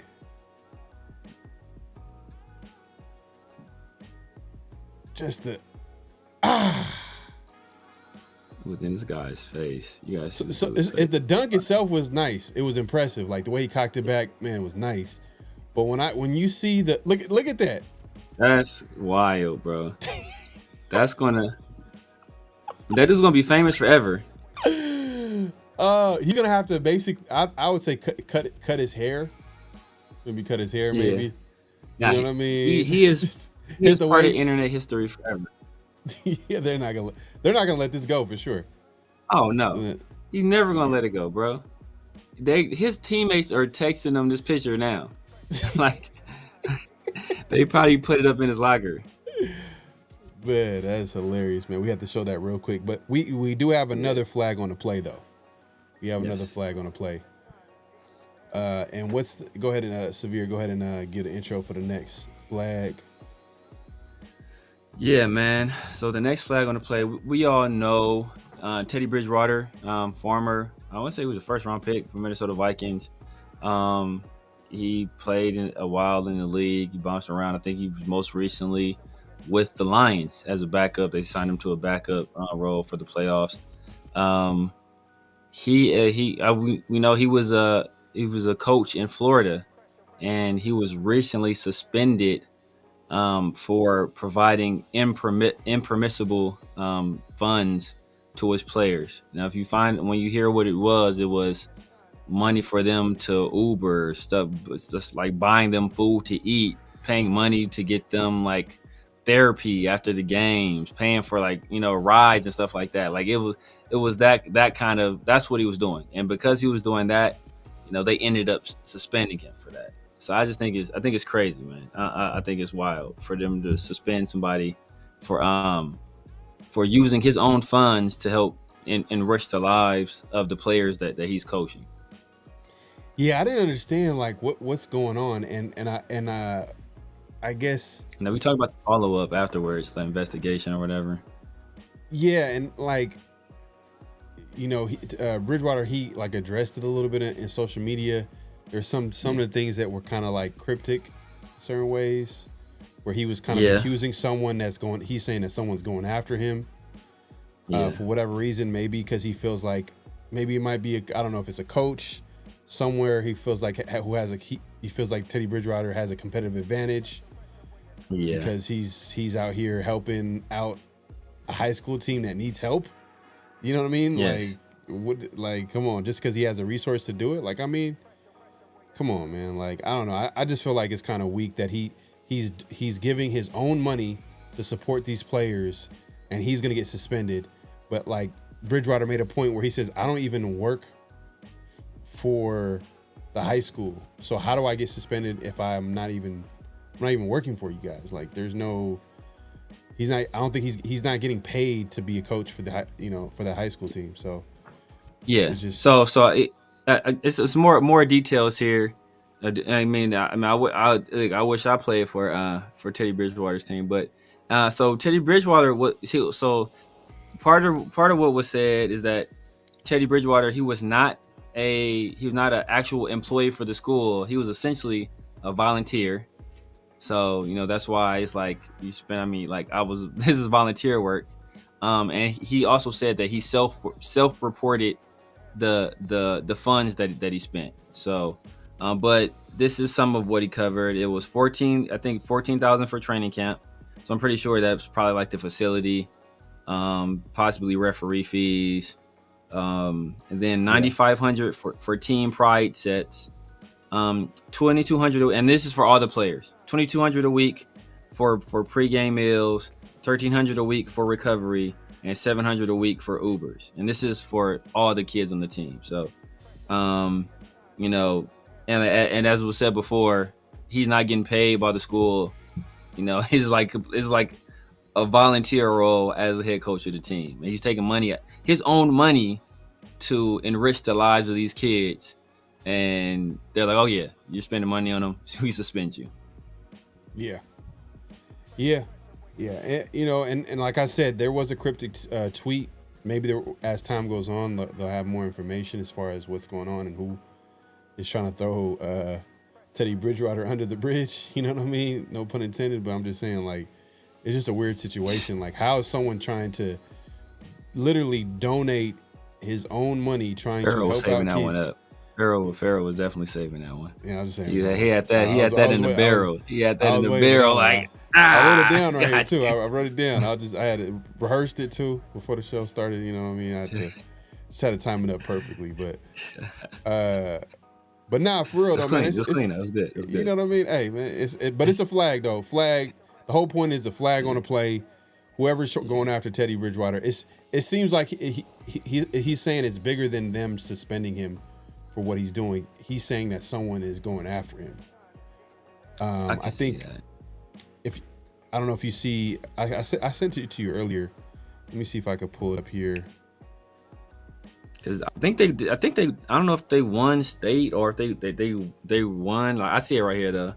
It's like, yeah, damn people done caused all this confusion. Got a phone call tonight and there's no real investigation going on. I told you I have to be an employee to be investigated. Now the paperwork thing still stands, but there was no investigation. We self-reported.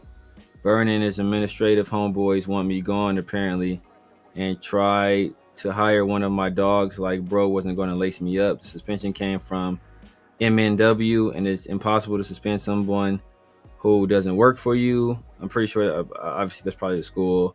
So if I'm suspended from MNW, I'm free to go to another school of my choice, but I'm not going anywhere. And it comes down to it. I will volunteer from the bleachers like I used to in 2018 and 2019 when no one had a problem. This is my last post about this BS.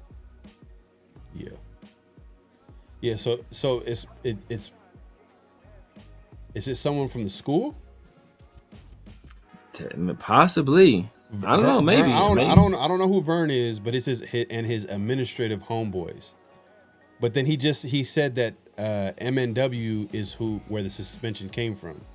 So whoever was working for basically the high school is like working with Vern, whoever Vern is. But yeah, either way, man, flag on the play. Unfortunate situation. I think everybody like. Oh, that's that. Like MNW. The school is Miami Northwestern. Yeah. MNW is the high school. Is the high school, right? Yeah. Mm-hmm. But yeah, flag on the play. We had a lot of other flags on the play worthy. Like, you know, obviously Caleb Williams, his painted fingers continue, man. Like he won't let it go. And the flower in the ear. It's just, man. But it'd be funny though if he's a bust. He was my QB3. That's all I'm gonna say. But I think he's gonna be a pretty good player. But you know, we'll see. He has all the talent. He has the talent. It was never about. I said before it wasn't about the talent. I said it wasn't about the talent. It looked like he got the right coaching too. The team around him is pretty solid. So I think he's gonna have a solid season. It's just he just be doing weird stuff like, you know, completely different generations. So they don't care. He don't care. But yeah, definitely he was a flag on a play. Who else did we have flag on a play worthy? Drake. He was like Drake and the whole tattoo thing. Covering up his LeBron tattoo with the recent MVP. SGA. NBA MVP. Which is like, that's why crazy. why don't you just cover up Get the it tattoo? removed. Yeah, first of all, this is a whole look. That's the whole nother thing. I already know where you're going. I have the same question, and it's not just one person. It's multiple people. He has Wayne one. I think he has a Skepta one. He has like multiple people.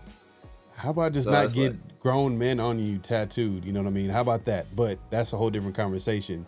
But then if you're gonna cover up the tattoo, just cover up tattoo with something else of meaning to you. I mean, it just looked weird. Like the way he reacted. I don't know. This is strange. That was definitely flag on a play worthy. And then who else? I'm forgetting something else that was an honorable mention. Flag on a play. RG3 kind of like trying to act like he's coming into defense of the WNBA player Angel Reese, but then like compares her to a monkey. But I don't know who was comparing her to a monkey. Like he had a whole huge post. It was just like, and he had a picture. He had a picture to go along with it. Like, so somebody else made the picture. So instead of just like addressing the issue and not putting up the picture, he reposts the picture. Yeah. So he has like 2 million followers. So you just added more exposure to a picture that probably wouldn't have got that much exposure had you not posted it. So we just talked about it. I just talked about the what you feel is racism in general. It would have been different. But the fact that you like amplified that picture, like, he's been getting a lot of traffic. Yeah. From a certain segment of the internet because they feel he's an ally. Like Jason Whitlock gets a lot of traffic from a certain segment of the internet because they feel, they're in an allegiance. So what he's doing is calculated. He did it on purpose, and a lot of people called him out for it. And Shaq, I don't know if you saw, Shaq called him out. Shaq said straight up, like, Shaq said he gonna put hands on him. Shaq said straight up he gonna put hands on him. I don't think that's gonna happen, but I get where Shaq is coming from. He's I guess he's being protective of her and stuff like that. I think he's close with her too as well. Like, I think he's cool with her. So because he went to LSU too. So like that's he's an alumni there. So he's an alumni hooper. She's an LSU hooper too. And Shaq basically said the only reason she's not responding to any of it because Shaq is telling her, like, be above it. Just go out there and continue to play your game. And she's been playing well recently. So. Yeah, man. Hey, man, I got it signed, man. It's official. So. Oh man, you got it signed. As a man, when we were talking about that, I was thinking about Raiders signature. You said what? When you was talking about that, and when we was talking about Aaron Rodgers, all I can think about was my dog Raider Smoke, man. Ah man. I don't think he in here no more. It's Smoke. My guy Raider Smoke. My guy Smoke, man. But yeah, I think that's probably the only autograph or signature I ever gotten was from Tim Brown, which happened like last year, a couple years ago. He was out here. I was like, you know what? Let me go out there and get a free event. Boom, walked in it because a lot of places that have a lot of these signature places, they charge. I was talking to some people that do memorabilia. Like, what they'll do is they'll have like these events where they'll like sit. You ever see those events where they're signing hella footballs or whatever? Autographs. That to get into those places, you got to pay for that. Yeah, you got to pay money. Yeah, you got to pay money. Yeah, so like, it's and crazy, sometimes you got to pay money to get in, and sometimes certain people in there would charge you for their autograph too. Yeah. So like, I mean, I'm not really an autograph because I'm not a person I don't keep like memorabilia, and I don't keep like souvenirs and stuff like that. Like, but some people, it's a lot of people, it just holds like sentimental value. And but like I never like I got the memory. If I was like, I saw this person, I remember seeing it. Oh man, I don't know if I told you or not. I told my boy, but I saw Jeannie Buss the other day. She came in. She was chopping it up. She didn't know. She didn't know. Yeah, but we didn't talk about nothing basketball. Like, I don't know if she knew that I knew who she was, and I didn't act like she was who she was. But the whole time I'm thinking like, man, this motherfucker just made $10 billion. Like, that's all I think about my head. Like, this lady just made $10 billion like 2 weeks ago. How old is Jeannie Buss? She's got to be in her late 50s, early 60s. Yeah. She old enough. She for sure old enough to be my mom. Is she married to Phil Jackson still, or no? They were never married. I don't think they were ever married. Okay. They were together for a while. She lucky short. She's shorter than I thought she would be. Damn, that's wild, man. Like, the Buss family is not. That's the end of it. Well, yeah, I'm sure they gotta split it between the siblings. I'm sure. Yeah. So I don't know how many. They're good. I mean, they're good. I mean, they're all good. I mean, they're all and they still got. She still controls. She's still gonna be running the team for the next 5 years. So I almost did that. I almost did that too. That was almost flag on the play. Yeah, the whole LeBron thing. Everybody was tripping off of it. What LeBron thing? Like they didn't tell LeBron that they were selling the team. Oh, that could just be a situation where, like, man, like, you up out of here, man. Yeah. Like, yeah, because she's gonna still be running the team for the next 5 years. So for the next 5 years, absolutely nothing changes, except the person that's like the person that's making money off of the Lakers. I guess is the only thing that changes. She's still the governor. So like by the time any real change happens, she's gonna be out the league. So I was like, bro, why do I gotta tell you? Like, I don't need to tell you. Yeah, and to be honest, like, you can argue that he only has 1 year left. Possibly only 1 year left. He only has one. He only signed for 1 year on his deal. And the rumor is that the Lakers after 2026, they're low key like, yeah, like we're low key cool. So like because they literally have a new franchise player. Yeah. You know what I mean? So it is what it is. But I am hearing like rumors that he could possibly go to Dallas. That would be good. Depending on what we get back, I'm cool with that.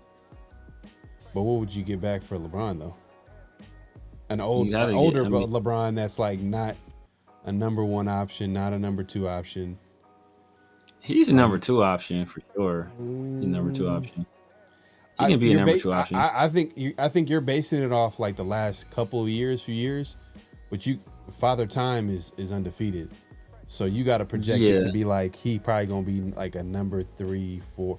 Like he was second team All NBA last year. But no, what I'm saying is that he can't. Like, how much can you depend on LeBron? How often is he going to be available? How many minutes is he going to play for him to be an effective player? Like, you want to rely on your young guns during the regular season, and in the playoffs you'll be able to utilize LeBron. And if that's the case, then LeBron shouldn't be considered a number 1, number 2 option. Like, maybe number 3 at best. And it's no diss to him. It's more so like he's an older player, so you got to protect the older player.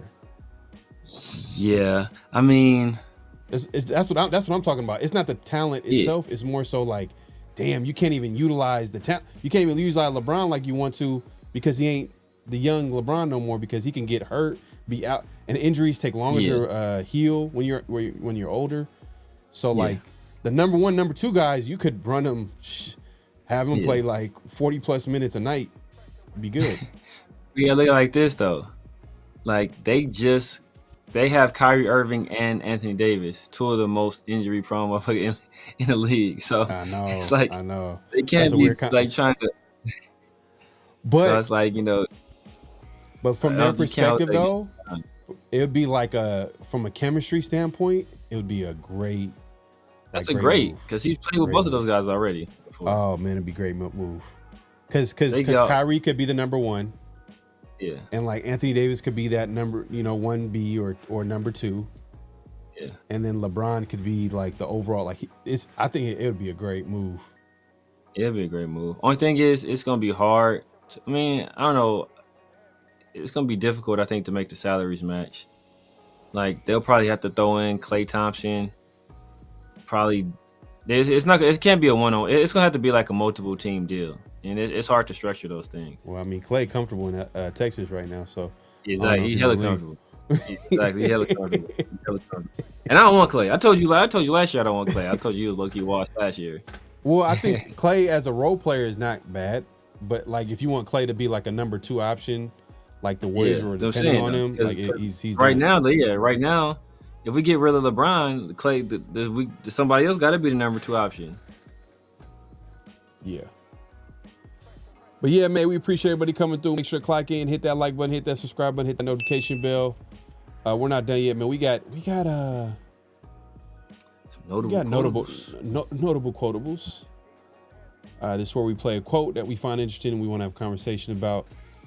Let me go ahead and set this up. Severe, if you want to hit up the chat real quick. Yes, sir. Yes, sir. Felipe says Mark needs to relinquish hella power, just write checks and collect money.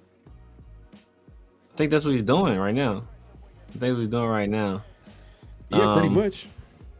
Yeah. It said Army guy travel said to be honest is not any of his business. Who you mean it's not any of his business? He's talking about Shaq. I mean, it is his business. If that's like his LSU, that's like his LSU running mate, his alumni, he mentors her. That's definitely his business. So you got a grown man, like trying, viciously attacking this person for no reason, and pandering is obvious what he's doing it for, and that he's pandering. So Shaq is well within his right to step up and say, leave this young lady alone who's much younger than you are. If you have an issue, take up that issue with me. And and that's what he did. It'd be like somebody who's messing with your little or your little sister or your little sister's homegirl that you grew up or you watched grow up. And are you gonna let some dude just go at her? No, you're gonna be like, yo, bro, if you got an issue, hey, that's my people's. You got an issue, then you got an issue with her, I got an issue with you. So, and that's just how it goes. Also, too, it's not like RG3 did things in private,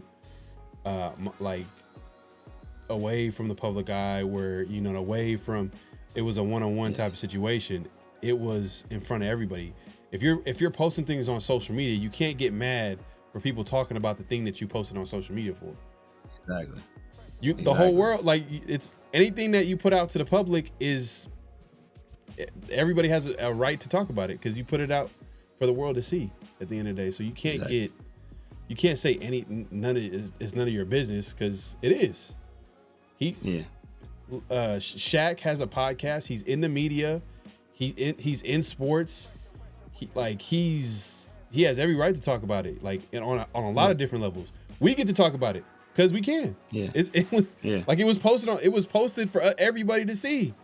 So how can you say it's none of our business? You could say from a personal level, it's none of your business, type. Yeah, we can get into certain nitty gritty. You can make a point about it, but at the end of the day, anything posted on social media, anything where you're having anybody see your business, you're letting everybody know your business, Exactly. No, facts. So it's like you said, when you do things like that in public, you got to prepare be prepared for the public backlash. You can't at that point. You no longer control the messaging or control the forum because you put it out there publicly. So anybody that's seen it, they have an opportunity to comment on it. And apparently, Shaq, who has a personal relationship with this person, now if it was me saying something like that, then that'd be different. It's none of my business. But Shaq knows her personally. So if somebody attacks somebody that you know personally, somebody you have that kind of relationship with, you're well within your right to address it. Right. It's just as simple as that. If somebody went after Pharaoh, I was like, bro, I ain't gonna stand down. And I obviously Pharaoh could fight his own battles, but I ain't gonna stand down and just be like, oh, well, I'm just gonna keep my mouth shut. Nah, that's my boy. So you get at him, you got a problem with him, you got a problem with me, and that's just how I do feel like at the end of the day, as a man, you gotta stick up for yourself. Yeah, you gotta stand it. Exactly. Yeah, that's what I'm saying. You gotta stick up for yourself, but at some point, people can, I don't know, they could defend your character, if they know you, they can defend your character and stuff like that. But that being said, we got notable quotables, and let's go to the first quote. Severe, if you want to give the intro.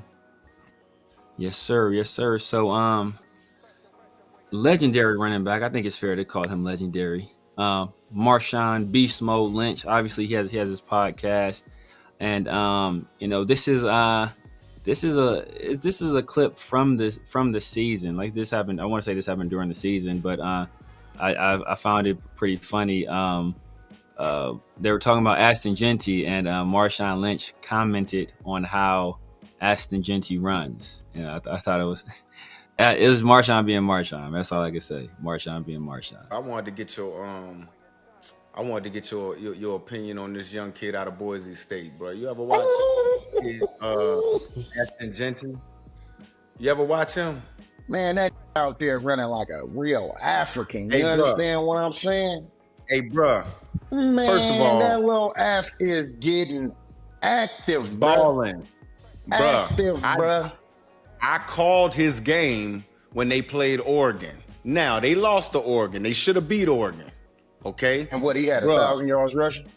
Bruh, what did he have against Oregon? 192. And Running Oregon, that. all they recruit is speed, bruh. He's running away from these cats, dog. Hey. I didn't ever think I would see a guy built like MJD, Maurice Jones-Drew, right? We know. We played during our time. This kid's a little bigger than MJD, but he's just as short and wide, bruh. Dog, I can't wait to see his 40, but he ain't been caught all year, dog. 40, man, all that be man. Well, I just want to see. I just want to get a sense for how fast he is. He ain't been caught all year, bro. Oh my god. That game. Yeah, so obviously he didn't run his 40. He's gonna say, He will say that game speed is different. Yeah, but this is before the Raiders drafted. Just before this Ashton during the Jeanty. season. So you can see that, you know, like Marshawn was a big fan of with Jeanty. Yeah. So hopefully, you know, hey, Marshawn is a, you know, running back great. So hopefully that means that he might mean something here, like a guy that believes in, like he's gotten a lot of respect. Like I think Barry Sanders had some good things to say about him. I think, you know, I think basically all the running backs for the most part have had good things to say about him. Maurice Jones-Drew loved him. Maurice Jones-Drew loved him. You know, Marshawn obviously. I think Marshall Falk had some good things to say about him too. So I mean, basically everybody. I mean, you know, like the running back, that's a fraternity, man. And all those guys, they respect how he plays the game, and then you know they're looking out for the running backs as well. Yeah, I just hope that, you know. Hey, look, in that situation, I'm gonna let Pharaoh stand on his own 10.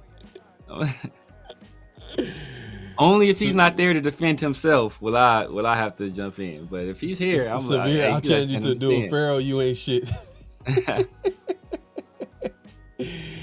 Hey Reese, man, calm down. Reese, you a fool, man. He's always got jokes. Notable, quotable, extra, Conor McGregor bare knuckles promotion all in one breath. I don't know. I know there's something else going on with Conor McGregor that I wasn't going to discuss. It's some weird stuff. Weirdo stuff. Okay. With a mud duck too, which is wild. Yeah. Disney might be in talks in you know. Yeah. Buying the show, so we gonna have to. Exactly. You gonna keep that. Yeah. You gonna keep that off the show. But yeah, man. Hey, look. I'm like cautiously optimistic. I know last week me and you, Turf, we were talking about Ashton Jeanty and what his outlook for the season looks like, and I know Turf, he was a lot more, I would say, aggressive in how he felt about Jeanty as a player. Yeah. Like he's hoping that he's wrong, but he feels like he's not gonna be that type of running back, that type of guy that would be worth picking at number 6. I know you're like, there's a good chance, but like you're holding out a little bit. Like you like, all right, let's see what it's gonna look like. But if he can't do this from a statistical standpoint, production standpoint, then it doesn't make sense for you to draft a guy at number 6. Turf is like, he's not worth it. He's not worth the number 6 pick. Like it don't like. I think he has a little bit of room of like, okay, maybe if he could be an elite tackle breaker, I don't know how you would word it, like, you know, a guy that has that contact balance, that elite contact balance, it translates to the NFL where he's breaking a lot of tackles, maybe, but he was bullish on like how he wasn't that fast of a player that you would want to take that high, especially at that position where you would think like, all right, well, if you're gonna take a guy that high, he better be a game breaker, which I agree with too as well. But I'm hoping that his game could translate into the NFL where he is doing that. Because, you know, it could be a situation where, you know, a guy doesn't run well. You know, we've seen it all the time, like in history, like where a guy doesn't run a 40 well, but then in the NFL, they're taking it to the house. Like, you don't see that speed being an issue. Trey Tucker didn't run that fast of a 40. For his size, yeah, for sure. 4.4. Yeah, for what? Yeah, exactly. It wasn't that fast. Like for what you think, for what you think is like as a guy that's like a speed guy, like you usually think like he's sub 4.4. Like 4.4 is like, hey, you're fast, but you're like a speed guy, like like you're thinking sub 4.4. So yeah, and it's like my thing with Ashton Jeanty is like, I think people was like, oh, I think he's gonna be trash. Like, no, he was my RB1. So I was like, that's like people would just I think sometimes they hear what they want to hear, and that was actually said. I think he's a good player. I don't think I don't know if he's generational, and if he's going to be generational, these are the metrics by which I'm going to judge him by. Right. And so I think people put all of this, that sometimes they heap praise on somebody kind of before it's due, instead of being like kind of reserved and like, what, hey, I think he's going to be a really good player. He's generational. He's already better than Josh Jacobs. And like, but I think the argument that some people might have too is that there's also the eye test.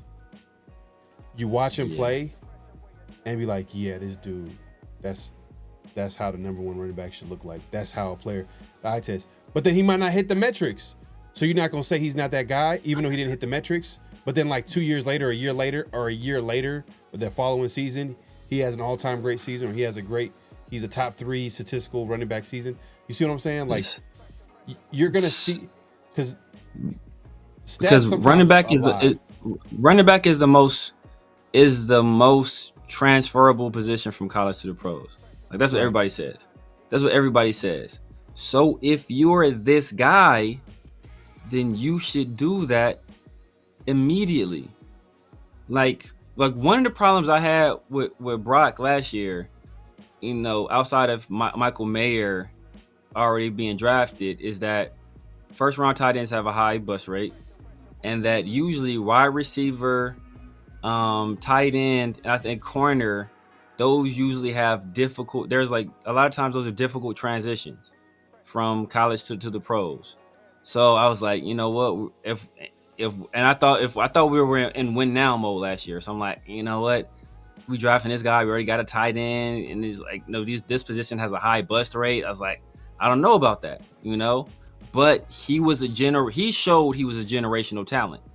Even with everything around him collapsing, he still put up generational production. That's the definition of a generational guy, Brock Bowers. So I don't want to hear that Ashton Jeanty didn't put up the production when he has way more in his favor than Brock ever did. And Brock still put up generational production. So it's like, bro, if you're this once in a lifetime, once in a generational guy, you got to show me on the field. And it has to be with production. Like what good is being a good player if you're not producing? That's like saying, oh man, like this guy, you see this guy play basketball? This guy is a hell of a ball player. Like, but what did he do? Like, what? He didn't score a lot. Like, okay, but what did he do on defense? Well, his guy scored a lot when he had the ball too. It was like, well, did you see how this guy moves on the court? Like, but I don't care about that. You got to produce, man. Like, you got to produce. Yeah, I hear what you're saying, but all I'm saying is it's going to be his first year in the league. I understand that, running backs can transfer well. As of lately, receiver has been a position that transfers well, where they can be productive. So a lot of people feel comfortable projecting wide receivers into the NFL in their first year because they've been productive. Running backs, just historically speaking, like right off the gate, they're going to be good. Like you're going to see. But what I'm saying is that like there can be possible injury. There could be possible situation where like the offense passing the football might take off. They might be pass happy offense. Like going into last season, I felt like we all going into the season, we're like, oh yeah, we're going to be a run heavy offense. Yeah. But what ended up happening? We ended up passing the ball more than we ran the ball because run the ball out of necessity. We couldn't run the ball, and that it was a lot of different reasons. It could have been the talent in the room, running back room, more so the offensive line was an issue for the majority of the season, or at least the big part of the early part of the season. But my point is, there's going to be like different variables that could control. I won't say control, but that could affect like your viewpoint of a Jeanty. Like you mean like his production? Yeah, I know you're making it more like, oh, all right, if he's not producing, then he's not good. But then there's gonna be situations you've seen a player where you'd be like, oh, okay, you know that this guy, like, given the opportunity, given the situation, he's gonna be a great player. He's gonna be a great player. You could see it. You could see the talent, like the eye test, like you could see it. But you're saying is like, oh, production, that's it. That's the only thing that I need to know if this guy's gonna be great. But there's plenty of players who've produced, but you wouldn't necessarily put them in like the top 5, right? Like, oh, they put top 5 numbers, but they're not like better than this guy. They're not better than you understand what I'm saying? Numbers is only a portion of the story. Context matters, but generally it's easier to put up empty stats than it is to be impactful without putting up stats. Yeah. See what I'm saying? So like it's easier. Okay. So it's easier for a guy to put up empty stats than it is for a guy to be impactful without putting up stats. But you're saying impactful, like you're using that word. Okay. I'm saying the talent. You can see that it's a great talent without getting the stats. Meaning that, like, a player can get hurt. A player can be in a situation where, let's say Darren McFadden, right? Darren McFadden, his first year in the league, he dealt with injuries. He dealt with, like, Greg Knapp at offensive coordinator, which, RIP, but I wasn't a huge fan of him as an offensive coordinator. Yeah. Maybe he was a better QB coach, but as an offensive coordinator, I just was not a big fan. Yeah. Fast forward, he gets Hugh Jackson. We all know what happened with that, like that combination when he was healthy, which was not a lot during his career. Yeah. But you seen, like, as soon as a guy like Hugh Jackson, who was a little bit more creative, was able to understand, like, what he had at running back, you seen the talent of Darren McFadden, the guy that was able to run all over the SEC. We've seen that. Big difference between, but what I'm saying is that, like, but even that rookie year, right, where people were questioning Darren McFadden, like, oh, he goes down easy, man, like he was dealing with injuries. But you remember that Kansas City game? Yeah. I remember he got, like, I think he won, like, breakout, or he was, like, in consideration for breakout performance or something like that. Yeah. Bro, that KC, he had like a 70. What he had, like a 65, 50. Man, I was going crazy that game too. I was like, damn, we got a game breaker at running back. He got hurt that game too, didn't he? He ended up getting hurt. He got hurt the game. I think that might have been his second career game. Might have been his second career game. See, but the thing is that, so, like, injuries notwithstanding, like, my assumptions are based on him playing just like at least 16. The hope is that he plays 17, but my assumptions that when I'm looking at the stats is that it's based on him playing, basically a full season.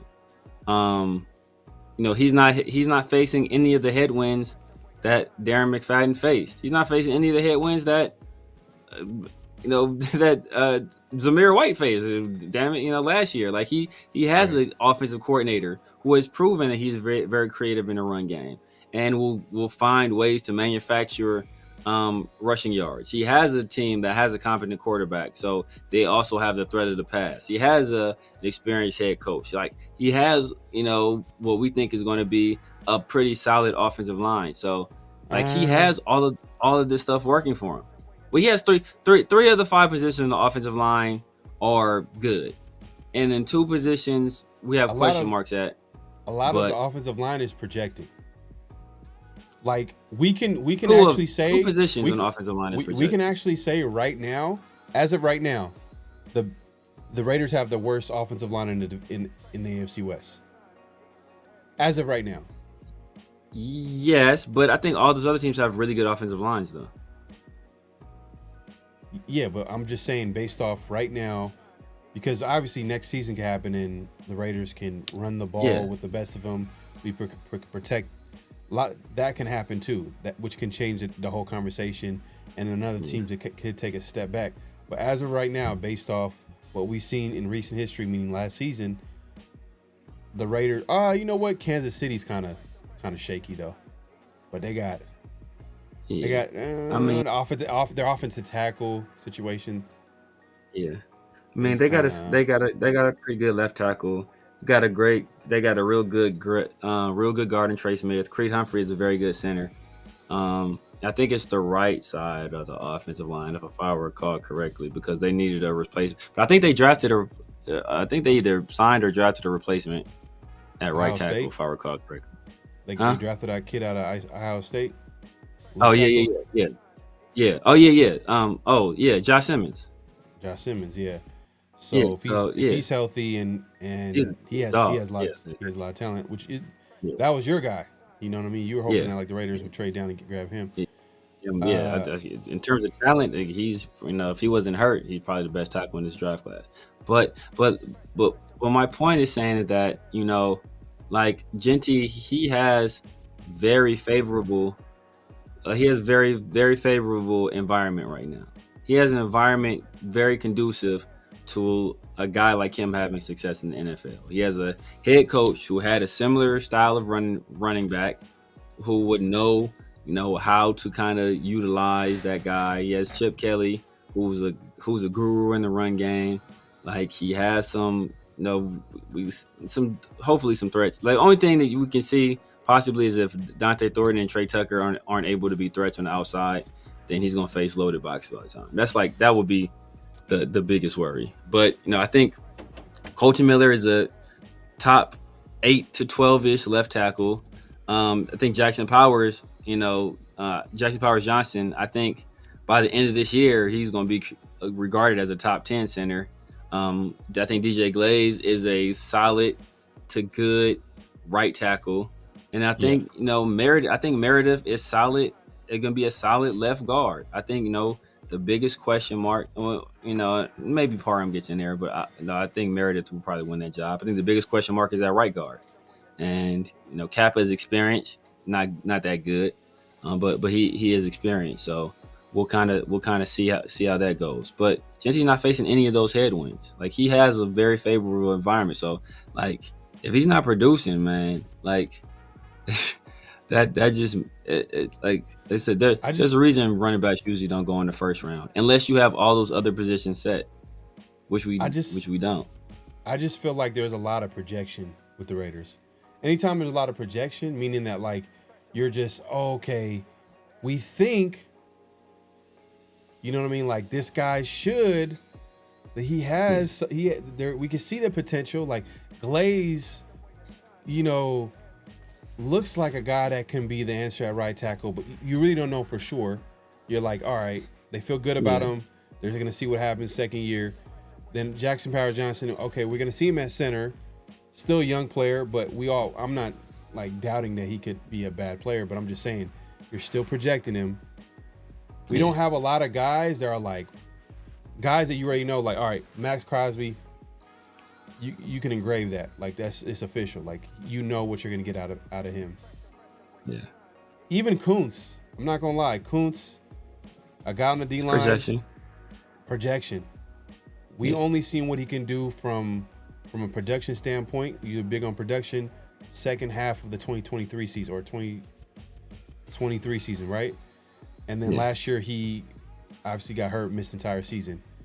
So it's a lot of projection with him because we have to assume that, okay, he's going to be productive like he was in 2023, the latter half of 2023. Plus, he's coming back from injury. Projection. Christian Wilkins, hurt. Oh, we're assuming that he's going to come back healthy and a lot of you see what I'm saying? Like, it's a lot of like, I'm not even factoring. It's just like I'm just saying the entire team is just like, damn, like even like, all right, even Chip Kelly,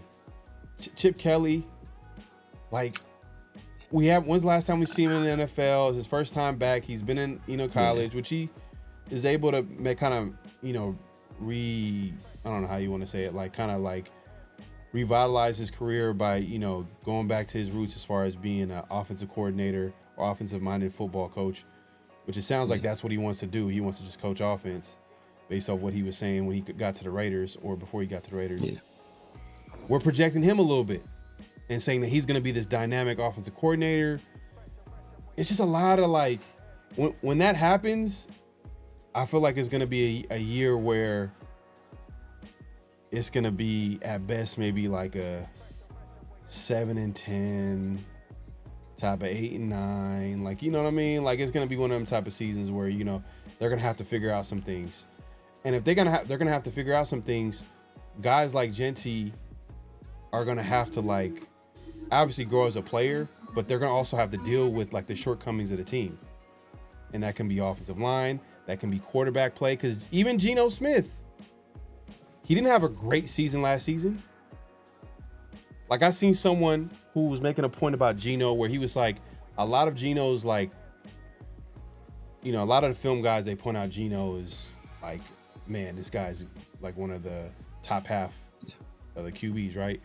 But from a production, I'm going back to what you said, production standpoint, a lot of the success that Geno had was early on when he first got to Seattle and he was named that starter, and like everyone was like, damn, like Geno. And after that, it's kind of been shaky. But there's been a lot of reasons why. Maybe you could point to the offensive line, players getting hurt, you know, Seattle like kind of in transition with a new head coach, yada, yada, yada. But either way, Geno's also a projection. What are we going to get out of Geno?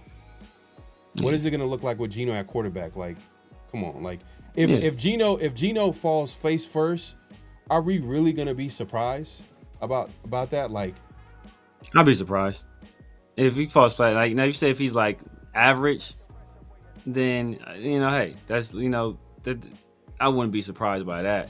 But if he like was just like terrible, if he's like, you know, like Jimmy Garoppolo like level bad, I'd be extremely surprised. Extremely surprised. But to your point, like everything is a projection. Then, like, right? If that's a point, then Ashton Jeanty is a projection.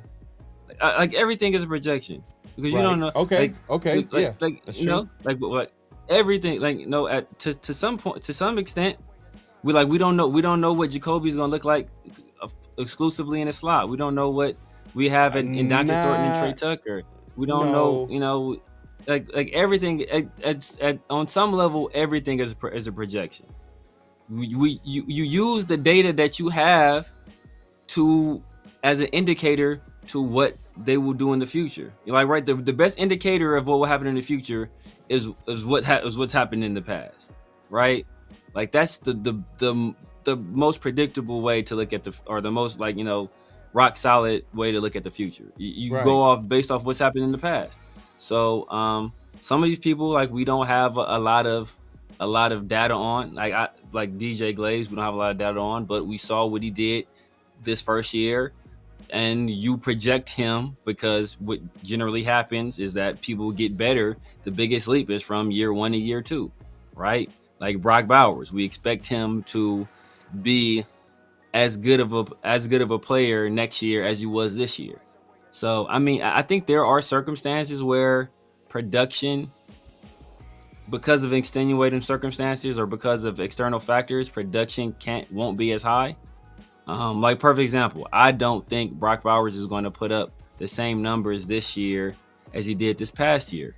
I think he'll be a better player, but I just think because of all of the other weapons that he has around him, I don't think it won't be as needed for him to put up that production. But Ashton Jeanty, it's different because one of the reasons is because we're going to have a run game. So Ashton Jeanty is one of the reasons. Last year, we were dead last in the NFL in rushing. So just by virtue of us having a run game, I think we will throw the ball less. But I'm expecting Ashton Jeanty to be the focal point of that run game.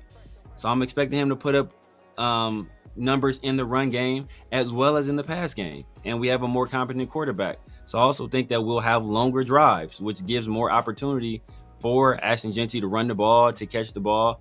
I think gives out more opportunities for Jacoby Myers. I think he'll be healthy, so it gives opportunities for him to catch the ball. I think we'll try to feature Michael Mayer some, as well as Dante Thornton and Trey Tucker if he's on the opposite side. So I think all those guys are going to eat.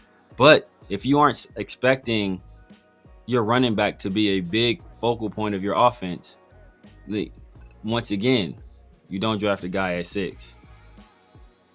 Look, I said hold your thought because I wanted you to see, because you pointed something out. You said Brock Bowers, you don't think he was going to have as good a season as he did his rookie year, but he's going to be a better player. You see how like you're able to look at the player and be like, and look at the eye test and be like, yes, he's a better player than he was his rookie year. But and obviously his second year hasn't played out yet, but let's say he didn't put up the numbers that he did his rookie year. But then you can say that he's a better player. Why can't you do that for Jeanty and say like, okay, well, he's not putting the numbers that you expected him to be, but I see that he's a great talent. I see that he's a great player, or he's a good player, or he's a player that I know that the Raiders made the right decision on in getting. Because I think I thought I already explained it, but I like Brock Bowers put up the numbers he put up because it was a necessity. Like there was like basically no other person for the Raiders to get the ball to with any kind of reliability. So we were force feeding Brock Bowers a lot of those times. I don't think that's going to happen this year. So I don't think he's going to put up those numbers. It's not because he's not a good player. It's because there's going to be other guys getting the ball, and we're going to get more production out of the run game, which I said was why Jeanty was a factor in that, because we were dead last as a running team. So just by virtue of us getting more production in the run game, Brock Bowers is going to get the ball less than he did last year. But Ashton Jeanty is going to be the focal point of the run game. He is going or if he's not, then we shouldn't have drafted him at 6. So either he's going to be the focal point of the run game, or we shouldn't have taken him. We don't even know what the offense is going to look like. We have an idea. We feel like it's going to be a certain way. But like, look. He's going to be the focal point of the run game. You're saying that Brock Bowers, obviously, there's going to be other pieces on the offense that's going to get a piece of the offense, and where it's going to take away from his targets. But obviously, he's the best offensive weapon that we have. So he's going to get a big portion of that. But either way, you're saying his number. Yeah, but either way, his numbers is not going to be as good as his rookie year. But you're going to notice, you're still going to recognize if he's still a great player or not, even if he doesn't, have a greater season than he had his rookie year. But what I'm saying is that Ashton Jeanty is also part of that offense too, right? Where there's other pieces on that offense. They can take away from his targets. They can take away from his ability. Like, you don't know how they're going to, how are they even going to, you don't even know how they're going to use Jeanty. How are they going to use Jeanty? He's going to be RB1. He's going to be RB1 for a team that wants to run the ball. But he could be RB1, but then like what is a guy like Chip Kelly historically done at running back, where he's able to like utilize multiple running backs? He did that with Ohio State. He might be able to do that this year. Hey, look, I'm looking at the talent on the running back room. I'm not going to say 100% doubt in my mind, oh yeah, Mostert and Zamir White and Dylan Lobby are going to be like, I'm not going to say that, but I'm just playing devil's advocate. I'm like, hey, look, if Chip Kelly can, if you're saying look at history, look at Chip Kelly's history. And what has he done with the running backs in the room? Like how is he utilizing even Pete Carroll, which you probably can call, it's probably, he's probably BS coach talk. Where they asked them like, oh yeah, well Jeanty's he's gonna be part of the rotation. It's not gonna be just Jeanty getting the rock. There's gonna be other players in the room and all yada yada yada. Yeah. So that could be coach speak at the end of the day. Like we're gonna see what happens during the season. But what I'm saying is that like there's a lot of different factors that can also change where you're not gonna see the production. But then you're not going to doubt that he has the talent, or you're not going to doubt that he's a good player. You're not going to doubt, just like you're not going to doubt that Brock Bowers. You're able to use your reasoning and be like, well, yeah, obviously he was getting a lot of the, and the thing is, Brock Bowers, and you said this before, and I agree, he was on a bad football team. He was on a bad football team.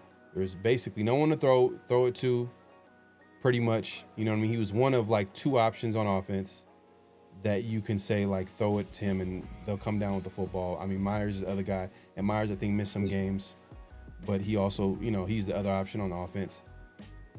But you're able to use that reasoning and be like, you know what, he's not going to have that, and the quarterback play too. That's another thing too. Now, that might be another conversation, but the quarterback play has kind of gone up for him. So I don't know. The numbers might go up or it might stay the same or it might be a little bit less, but the quarterback play gotten better. It may stay the same. I wouldn't, like I said, I wouldn't be surprised if it stayed the same. I'm not expecting Brock Bowers' production to stay the same just because, like I said, I think we're going to be a team that primarily we're going to want to be a run-first team. Chip Kelly teams, they're generally run first. We look at Shady McCoy. He had his best year under who? Chip Kelly.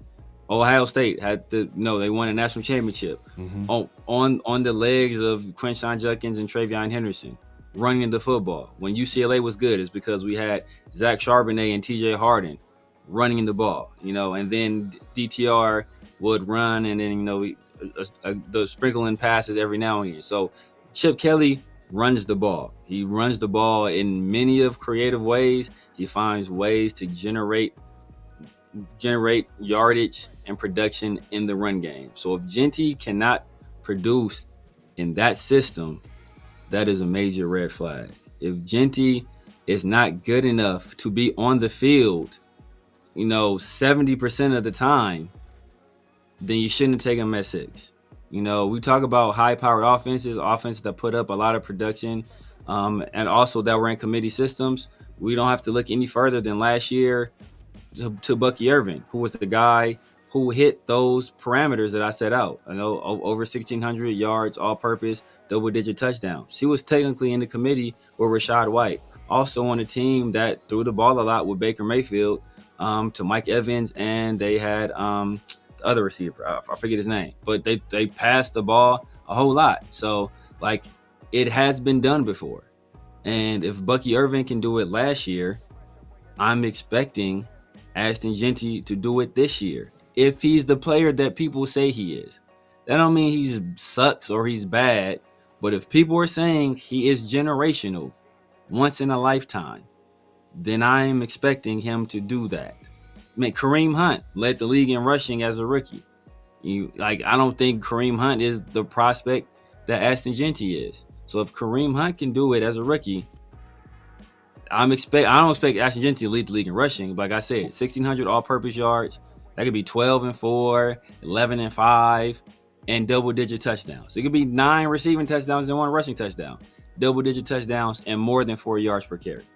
Who was your running back number 3 in the draft? Travion, right? All right, Travion. That's what I thought. Travion, right? Yeah. Travion, right? He's a talented running back, right? You could probably argue that he's the number 2 back in the draft, he's up there. Yeah. The talent, and you made a comment saying that the gap between number 1 and Travion is not that big. You said that before. But Yes. what was his production last year? What were his numbers? I don't know his numbers off the top of my head. Right. He was just over 1,000 yards rushing. That sounds about right. So you see what I'm saying? But you see how you can you see how you can look at a Travion and be like, he's right up there with the most talented running backs in the draft. You could recognize his talent, but he only had 1,000 yards rushing. Yeah, but Travion is a different case because when Travion was a freshman, he was considered one of the best running backs in all of America. Him and I think he was up there with Bijan and some other guys. He was also in a true 2-back system. So he was in a true 2-back system with another back that was worthy of being taken high as well. So it's not like he was the clear-cut guy. Ashton Jeanty is the clear-cut guy. So you can't compare the situation Travion was in, the situation that Ashton Jeanty is in, because that was a damn near 50-50 split here. Now, Ashton Jeanty and Travion when they came to Travion and asked him, did he want to, was it okay that they brought over Quinshon Judkins from Ole Miss? Before they did that, Travion was such a valuable person to that program and such a good player that Ryan Day asked his permission before they made the Quinshon Judkins move. And he said yes, knowing that his production would suffer because he was trying to win a national championship. So he did it first he said he didn't know, then he slept on it, and then he called his coach back the next day and said, you know what, let's do it. And knowing this is his draft year, his money year. So he understood that his production would take a step back. He was willing to do that. But like I said, like I've never said Travion is generational. You know, people are telling me I don't think Ashton Jeanty is generational. But if he is generational, that's the production I'm expecting. If he's generational, he could just be good. If he's just good, hey, maybe he only puts up, 1,200 all-purpose yards or 1,300 all-purpose yards. But if he is generational, like people tell me he is, and to be worthy of the number 6 overall pick, those are the barometers he has to reach. I mean, it's not like I said, he can put up less than that and still be good. But if he's what people tell me he is, then that's my expectations. So, okay, so how many carries do you expect Jeanty to get? Per game? Rookie season. In his rookie season, just overall, the total. Total, I don't know. Like just probably like a range. You ain't got to say the exact number, but just like a range. Like, do you see like around 200 carries, 300 carries, 350? So I'm trying to think. 18 400 carries. Between 18 and 20, between like 18 and 21 a game. 18 and 21 a game. Between 18 and 21 a game. So what is that? So let's say he gets let's say he gets 19 a game. 19 over 17 games. So what is that? Let me put 19 times 17. 19. 323. So just over 300 carries. Just over 300 carries. So if he hits 4 yards a carry, that puts him at 1,300 yards damn near. Just rushing, right? Let me make sure I get the math right on that. But Bucky puts him at 1,292. So Bucky Irvin had 207 carries. Bucky Irvin was also he was in a 50-50 split with Rashad White. Like he didn't start the season as a starter. So he had 207. He started the season as third. He started the season as third string running back, I think. So he had 207 carries. 1,122 yards, 5.4 yards an attempt. So he, man, I ain't gonna lie. Like, you liked Bucky Irvin last year. Yeah, I did. I thought he was a good player, bro. Yeah, I thought he was a good player too. I didn't know he was gonna like by the end of the season. I didn't know it was gonna look like that though. And see, I was like, oh damn, like, I didn't expect like that. Like another guy who didn't really get a full season, but Tyrone Tracy. He's a guy who I liked late. Turned out to be a good. That was that only further, certifies the point that I'm trying to make is that you can find these backs later in the draft.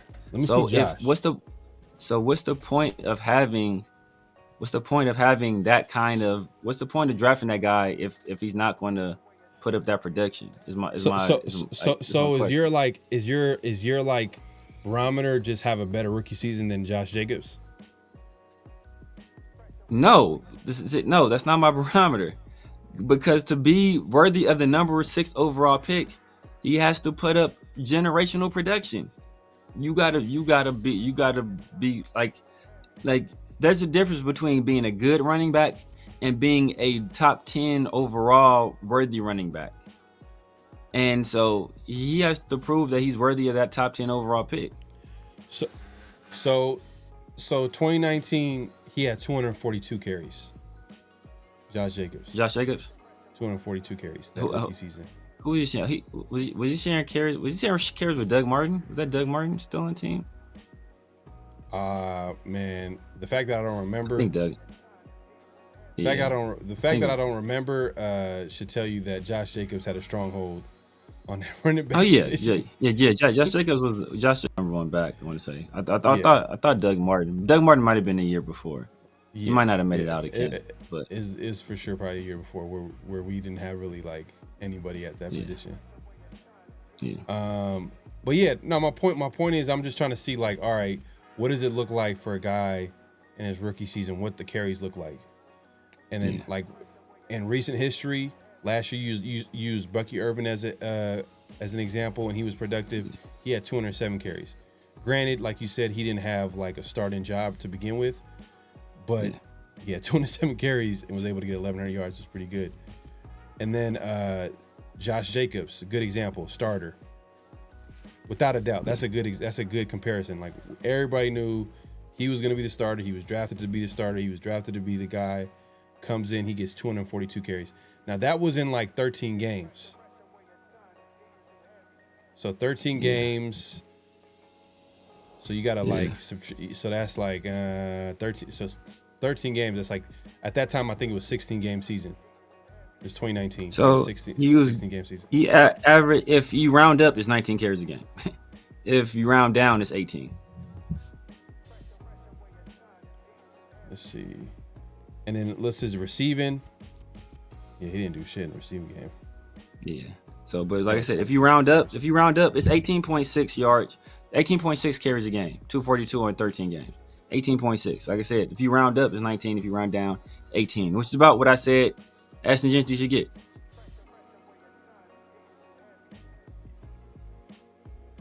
Yeah, I don't know, man. I think there's a good chance he's gonna be the truth.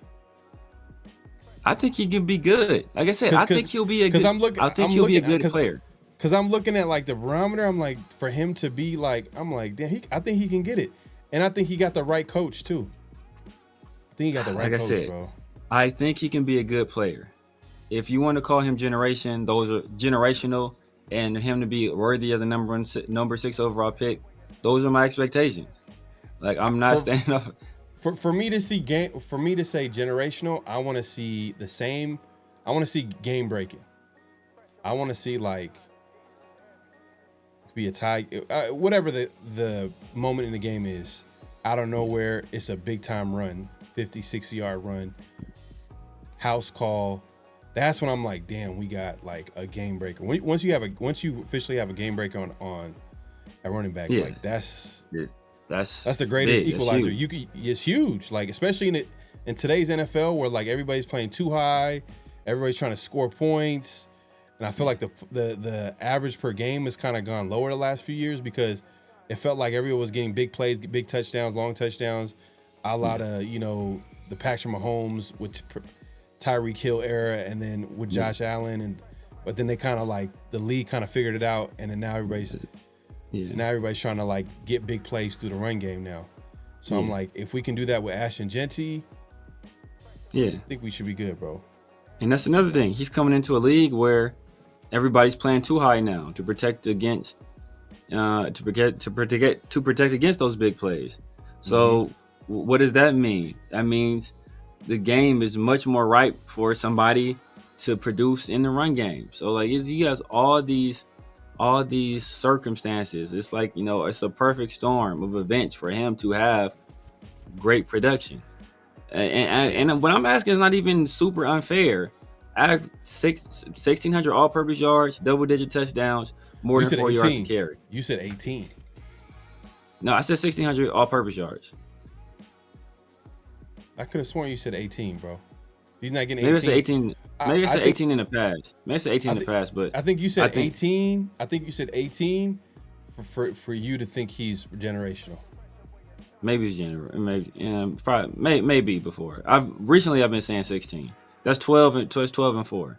I think that's like low key on the low side. But that's like, hey, if you do that, okay, bam. I'll say you're worthy of probably won't say you're generational, but I'll say you're worthy of 6 overall. Bro, I think it's gonna be so huge, bro. It's gonna be so huge if we can get like production out of him, like a number one. I think he'll be good. That's the thing. I think he'll be good. I think he's a good player. No, but the thing is, if we can get better production out of him, better than like a Josh Jacobs, because Josh Jacobs is pretty good. He's getting paid better than Josh Jacobs. He better. I'm just saying, Josh Jacobs was pretty good for the Raiders. He was pretty good. Now imagine like a Jeanty that's like there's a potential that he could be definitely a step up from a Josh Jacobs, which is not a guarantee. But what I'm saying is, when you pick him number 6, you seen what he did in college. You seen what he was able to do and be productive. He's able to like translate that into the NFL. Obviously, the Raiders' offense will go to a whole different level. You combine that with the pieces that we have on offense, man. But yeah, man, hey, the training camp's here. Hey, we'll be hearing everything that's going to be coming out of training camp. It's around the corner. We appreciate everybody coming through. Make sure to click and hit that like button, hit that subscribe button. We got one more notable quotable. Yes. And this one, I believe, is the last rookie who was generational. The actual Brock generation. Yes. You got to throw that in here, huh? Let me go ahead. We got one. We say we got one in the pot. We got one in the pot. We got one generational guy, one possibility. All right. I'll take that. Here we go. Oh yeah, you want to give the intro? It's always like the team you lead. Oh yeah, I mean this is just Brock Bowers. He's talking about his draft experience and like what it was like and then his contact with the Raiders and how he was kind of surprised to be selected. Yeah, it was actually kind of funny. I feel like it's always like the team you least expect to pick you. Like I don't know, I didn't talk to him a ton. I talked to other teams a lot more, and then all of a sudden, like I'm sitting there on draft night, and I get a call. I'm like, me and my agent are talking, and we're not. Las Vegas wasn't even like in the picture really. We were kind of like thinking about the picks ahead, like where'd you think the you were Colts? going? Like I thought maybe like the Saints, the Colts might draft me because the Raiders were 13th, and then I think the Saints were 14th, and then the Colts were 15th. And then I was like, we kind of moved past the Raiders, and all of a sudden I get a call. It was like Las Vegas, Nevada. I'm like, should I pick this up? He's like, hell yeah, pick it up. I'm like, okay. Should I pick this up? I was kind of freaking out. Yeah. They drafted Michael Mayer the year before. Yeah. Good back. point. Yeah, Mike's the man, though. He's awesome. You said the Saints and the Colts He's are a the two good dude. teams. Yeah. The Saints and the Colts are the two teams that you were like, oh, this is probably where I'll go. Yeah, well, because we got past the Broncos pick at 12, and then it was like the Raiders, and then it was Saints and Colts. Mm-hmm. Any doubt creeping in your mind when the Broncos passed up? I mean, a little bit, because I knew that was kind of like a possibility, but I don't know. When you're having these, how many top 30 visits did you have? Just 3. Okay, only 3. Yeah. Easy, light lift for you. Yeah. And who were those 3? I went to Chicago, the Jets, and the Chargers. I think. Yeah, it was actually. It's kind of interesting, man, because I remember when he got drafted, everyone was talking about the look of his dad. Like you tell his dad, who was I think is a Niner fan. Yeah. So his face was like, like you joined the dark side. Like how could you? You know what I mean? But yeah, it didn't seem like his dad was like super excited that he was going to Vegas, and then, like it kind of made sense the way he was explaining it. Like they were kind of surprised by it because they didn't see it coming, and obviously that's how it happens sometimes, man. Like the teams will have their draft board and they meet with some of the players, but they don't meet with all the players. Like with Ashton Jeanty, it's kind of rare. But Ashton Jeanty was like the Raiders did talk to him, and then they called him right before the draft. Like there's like a little bit of like a hint, like oh yeah, he knew, Yeah. But there's been plenty of examples of players getting drafted, and they're like, yeah, like it's weird because we never talked. You know what I mean? Like we never said a thing because I don't think teams want to show their hand. If they show interest in a player, that means like it's gonna make it that much harder to draft that player because another team might trade up and get him. It's like it's super like competitive that way. How did you take this story? I mean, I just automatically when he was talking about it, I was like thinking about like his dad reaction during the draft, and he did not want to be drafted by the Raiders. I mean, I just think when it's guys like that, guys that have like rock solid character, like you really don't have to meet with them. Like, cause what are you going to hear? Like more of what you've already heard. If you talk to people around them, you talk to their teammates, you talk to, their coaches, you talk to their high school coaches, and you talk to their teachers, you kind of, see how they acted in the classroom. Like you're doing all this other background work from people that you basically have to trust as well, because, like if you're getting all these other sources, multiple sources, you're going to probably trust that more than you're going to trust the word of one individual. So I think the only time you really have to talk to those guys is if you still have some questions. Now, if you have some questions about something, then like that becomes more of a necessity. But if you've already done all your due diligence with everybody else and there's like no major red flags, then it doesn't really necessitate it. Obviously, Brock was a great, like, highly productive player in college, and he's known as a guy that has a rock solid character. So like you don't have to do a whole bunch of investigating. Like CJ Stroud, right? CJ Stroud is not a guy you have to do a whole lot of. I don't have to talk to CJ Stroud. I figure like he's super highly productive in college, like back-to-back Heisman runner-up. Led a national program, very high character guy, like no red flags. Like you don't have to sit that guy down for an interview and like ask him a whole bunch of questions. You kind of know what he's about. Like those guys are safe. Now, if it's like a Jalen Carter or Anthony Richardson, somebody like that, okay, like we got to bring this guy in for an interview, like see how he does in his interviews. But other guys, I don't think it's as necessary. Yeah, and I was gonna say some real quick, Raider Allegiance, my guy, man, appreciate you coming through. He says we did that with Melot. He number 30 visit and didn't want other teams to know our interest. Yeah. Oh yeah, no 30 visit, and that's another thing. Like teams will use visits, teams will use like 30 visits to give the perception of interest in other players that they don't really necessarily have, just to try to affect their draft board. I think some of what, and I'm going to be very generous in this assumption, is I think some of what the Raiders were doing was like hiding in plain sight. So like the overt interest in Ashton Jeanty made people think like, oh no, they don't. They're not really interested in that guy. This is all a ploy. So I think I'm going to give them the benefit of the doubt and be very generous that they just weren't being incompetent and say that was part of a strategy. Yeah. Because like when you show that much interest in somebody, then it's like, okay, like this is like no smart NFL organization is going to do this. Obviously, they don't want this guy and they're trying to fool us. So I think some of that might have been going on. Well, even Todd McShay like gave props to Spytek and like how he basically put out like a lot of smoke screen, and basically like we all know that it was all lies, that the Raiders were interested in drafting a tackle at number 6, the tackle specifically coming out of Texas. He ended up, I think, did he end up going to the Saints? You go to the Saints? Yeah, I think so. I believe so. Yeah. End up going to the Saints? Calvin Banks. My point is that like I think Spytek was in his bag. Like they were in their bag. Like the way they handled it, it was like they had everybody kind of fooled. They were obviously interested in Jeanty. They made comments that made it seem like they were like, come on, like, that's not how you build a football team. You don't draft a running back at 6. And then they also threw in the last second smoke screen. They never said they actually said the opposite. That's why it was so crazy. They said like, oh yeah, like no, Spytek. They said Spytek said it was Spytek said the opposite. He said he's like, look, we don't like that's not how we draft like that. We don't base it on value that way. He said obviously there are some people that have their ideas. He's like, but that's not necessarily like how we look at it.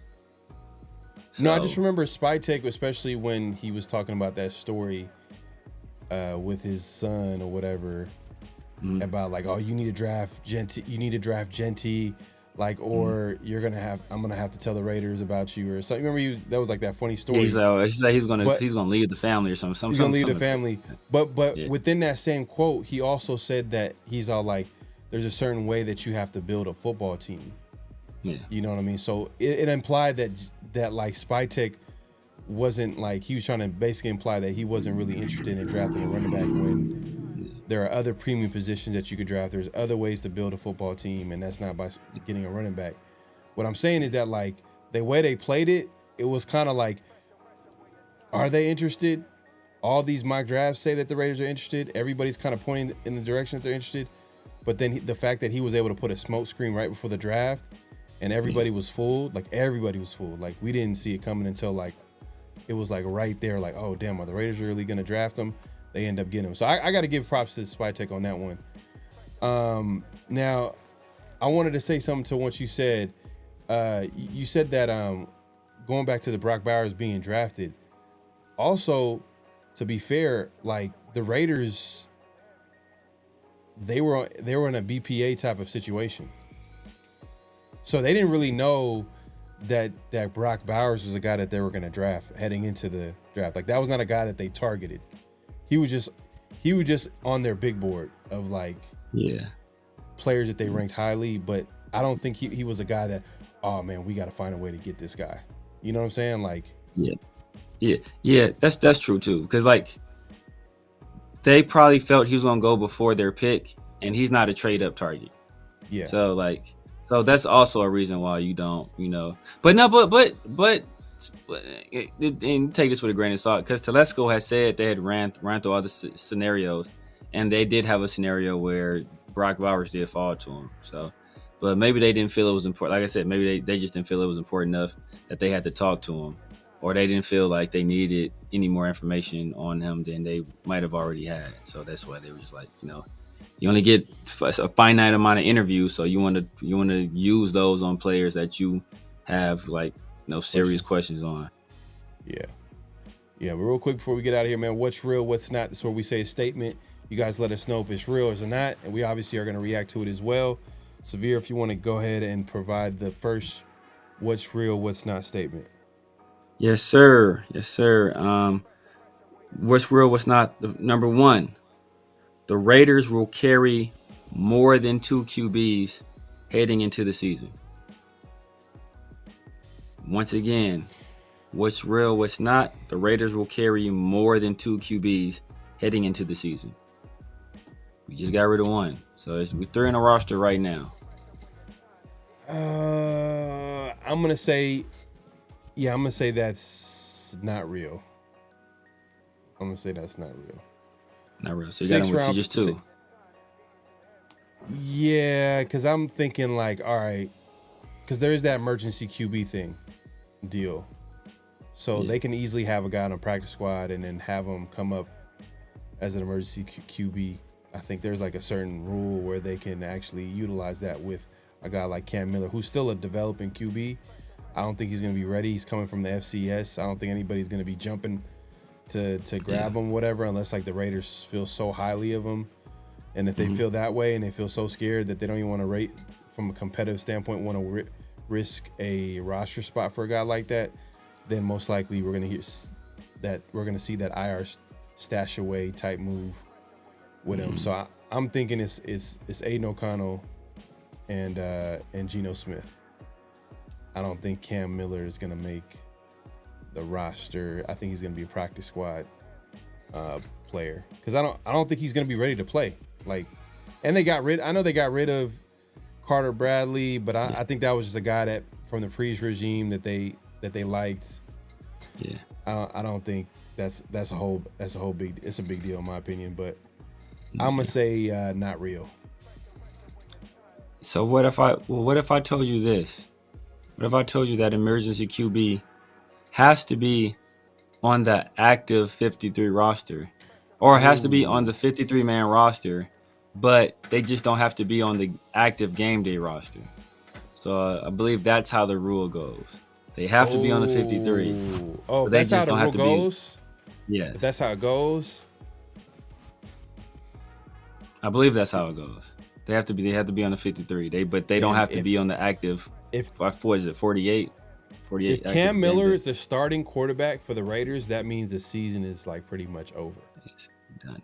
It's over. Like Cam Miller, like he's not supposed to be playing right now. The season's over. Like if we're seeing Cam Miller, we're like, damn, like the learning curve for him is gonna be so big. Like it's like, come on, man. Like you gotta just crazy. But if that's the case, damn, you know what? That might change my answer a little bit, just because.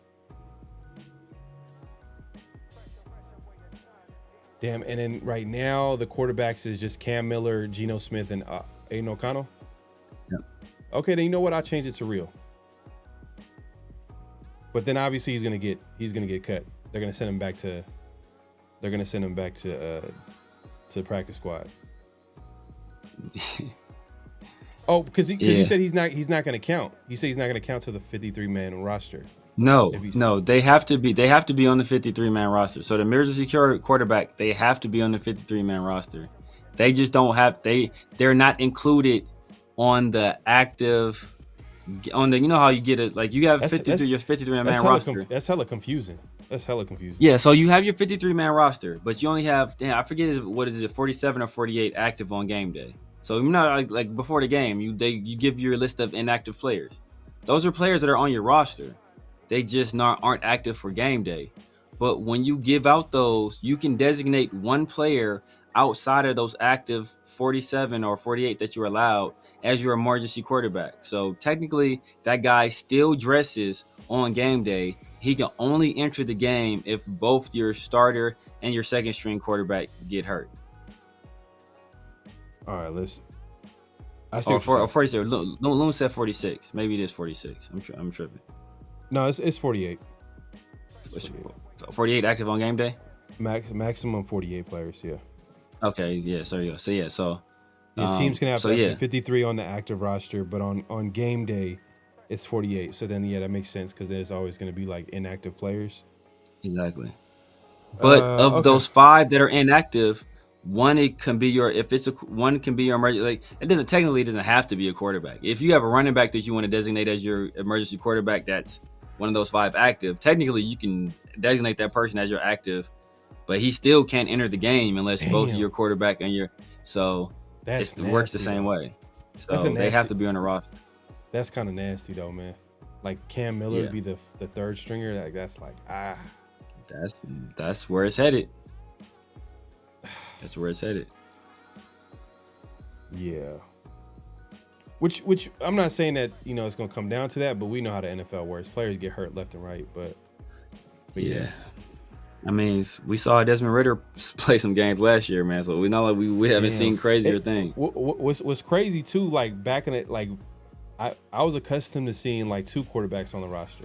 Like that's what. But I think as of lately, the NFL's kind of gone a different direction. Like they've been carrying more QBs. Forever there was 3, and then there was a trend. I want to say the Patriots started the trend. With 2? I believe it was the Patriots that started the trend, but there was a trend like people start going to just 2. Yeah. But now people are like now it's like a mixed bag. But now like people are kind of starting to trend a little bit more toward 3. But it all depends. But I'm saying it's not real. I think they'll carry 2. I think Cam Miller will be on a practice squad. I think if it's a situation where, if a guy gets nicked up or they think they need him, those guys on the edge of the roster, those guys are usually interchangeable. So you'll see guys get cut and get replaced with guys from other practice squads all the time. So if it's a situation where they have to sign them off the practice squad to the active 53, they'll make whatever move they need to make, get them on the 53, and probably whoever they cut probably put that player back on the practice squad. So if they're eligible, so I think on the active 53 roster, I'm gonna say 2. I'm trying to think what Pete Carroll did in Seattle. Yeah, I'm trying to think too. That's what I'm thinking about too. But I'm gonna say I feel like I want to say he I want to say he kept 3. I want to say he kept 3. I'm gonna say it's real. I'm gonna keep it at not real, but I can definitely see him keeping 3 though. But I'm gonna say it's real based off the rule for the emergency QB. Yeah. Plus, what he did in Seattle. With Seattle, even as far back when he started off in Seattle, when he had like Russell Wilson, Matt Flynn, and Tavares Jackson. Tavares Jackson, yeah. And then after that, it was like a few other guys. Obviously, I mean, Geno Smith was one of those guys that was backing up Russell Wilson, and I'm sure there was another guy too as well. That I know that's what they traded for. I don't know who else they had, but yeah. But yeah, I'm gonna say it's real. I went into it saying that it's not real just based off like, all right, you know what, like I don't think Cam Miller is ready to get on the field, but they got no choice. But yeah, man, I'm gonna say not real. Let's see the chat saying. Still can't lie about the tail. All good, man. Appreciate you coming through. Y'all, man. Man, with these comparisons. That's funny as hell, man. Remember when we first started, people used to say, who do you say? You see, they look like Dale the Funky Homo Sapien. I used to get that like all the time. Like what? Like what? See, but that's a reference. That's an OG reference though. Yeah. And that's people. That's somebody. People really only people from the Bay. You're gonna know. Yeah. Well, you know what? Hey, I mean, but also actually, you know what? I'll say this too. Outside of because that's a lot of like there's hip hop outside of the Bay Area is huge, like especially Europe. Because they went, I think, this big. Like Hieroglyphics, especially like they're one of those groups who went like overseas and they kind of like capitalized on that. Yeah, like even Wu-Tang for sure capitalized on that shit too. Oh, for sure. Yeah, I know people who I used to do music with who like blew up in like Germany, like crazy places like you would never think. Like they would be over there like doing shows, like getting like money, doing shows. Loon's a fool, man. Loon, man. You got jokes, man. But let's get back to it, man. What's real, what's not? Let's go to the stat. This one is going to be actually a projection. It's another projection of what the starting lineup on the offensive line is going to be. Obviously, with training camp around the corner, there's going to be a few battles at the guard spots. Tackle spot, we all know is kind of like we already know who the bookend tackles are going to be. But let me go ahead and start off by saying the starting O-line from left to right will be Miller, Parham, Jackson, Kappa, and Glaze. So by week 1, by the time training camp is complete, the starting lineup for the offensive line from left to right will be Colton Miller, Dylan Parham, JPJ, Alex Kappa, and Glaze. Is that real or is it not? Let me know in the chat if it's real or it's not. Obviously, there's a positional battle happening at left guard, Dylan Parham and Meredith. And then Kappa, possibly Caleb Rodgers. Kappa, you know what I mean? I think the edge is probably going to be Alex Kappa, I think with him being a veteran. But there's nothing set in stone. Anything can happen. Yeah. You know what? The safe play would be to say it's real. But I'm going to walk on the wild side. I'm going to say not real. Not real? I'm going to say not real. What's not real, though? What makes you say it's not real? Who's going to be the starter? I'm going to say I can go one of two ways. You know what? I'm going to say Caleb Rodgers beats out Kappa. I'm going to say Caleb Rodgers beats out Kappa. I think he will eventually throughout the season. I probably wouldn't have expected it to be week 1, by week 1. But I'm going to go out on a limb. I'm going to say Caleb Rodgers beats out Kappa for that position. Damn, that would be a shocker. Because people kind of expected him to develop at that guard spot, third round pick. You're projecting a third round pick to be a starter. So, but that's pretty much the situation, man. I was thinking that maybe you might have went with Meredith over Parham. I was leaning that direction at first, but for some reason I think they'll like Parham for some reason. I don't know why. I think they'll like Parham for some reason. You think Chip will like his athleticism? Like he'll be able to? Yeah. Okay. Yeah. Okay. All right, man. I think that's gonna be starting offensive line, man. I think just based off like Spytek's confidence in Alex Kappa, like how he valued his veteran experience when he had a young left tackle back in Tampa Bay who's an all-pro left tackle. I'm trying to think of his name. The left tackle Tristan Wirfs. Tristan Wirfs. Like Alex Kappa was a starting right guard or starting guard next to Tristan Wirfs, and he kind of attributed his growth to Alex Kappa. So think about where Alex Kappa is going to be. He's going to be right next to who? Glaze at right tackle. So I think they might value that veteran presence. Because if you think about it, like, well, Parham, I guess he's a veteran at this point. He's a veteran at this point. He's a veteran. JB Che's the young guy. You know, Alex Kappa's a veteran. You know what I mean? And you got Glaze, obviously, is going to be that. You know, he's a young guy, too, as well. So you got Alex Kappa. Yeah.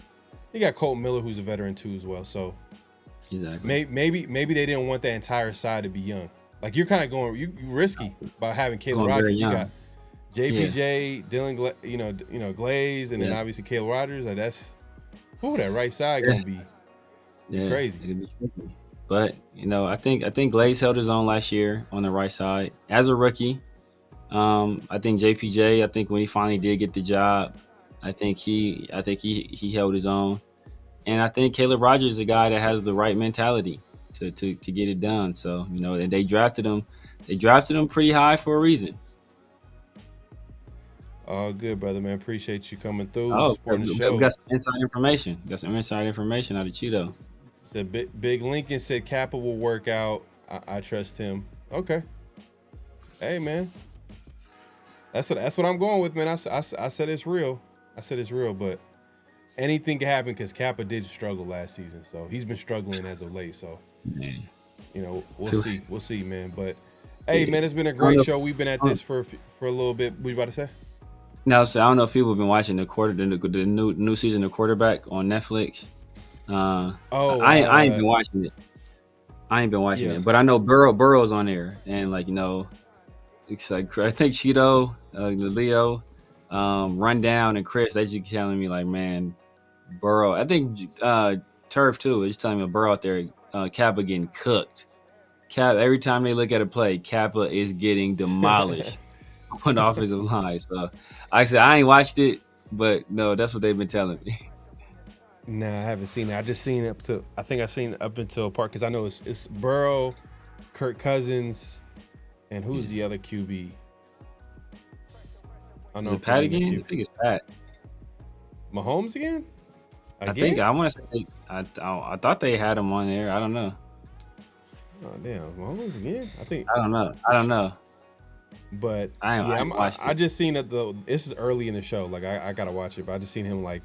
I guess he's in his free time learning how to play the piano. That's all I seen, man. That's all I see. Oh, Jared Goff. Jared Goff. Yeah, Jared Goff. Yeah, man. But hey, man, we appreciate everybody coming through. It's been a great show. Had a good conversation, man. Hey, man, look at off-season shows, man. Like, it's crazy, man. How we doing like 3 hours, bro. Man, my guy Loon, man, in the building, man, supporting the show. Appreciate you, my guy, man. Appreciate you, man. On the way out, too, as well, man. Appreciate you watching. Appreciate you supporting the show.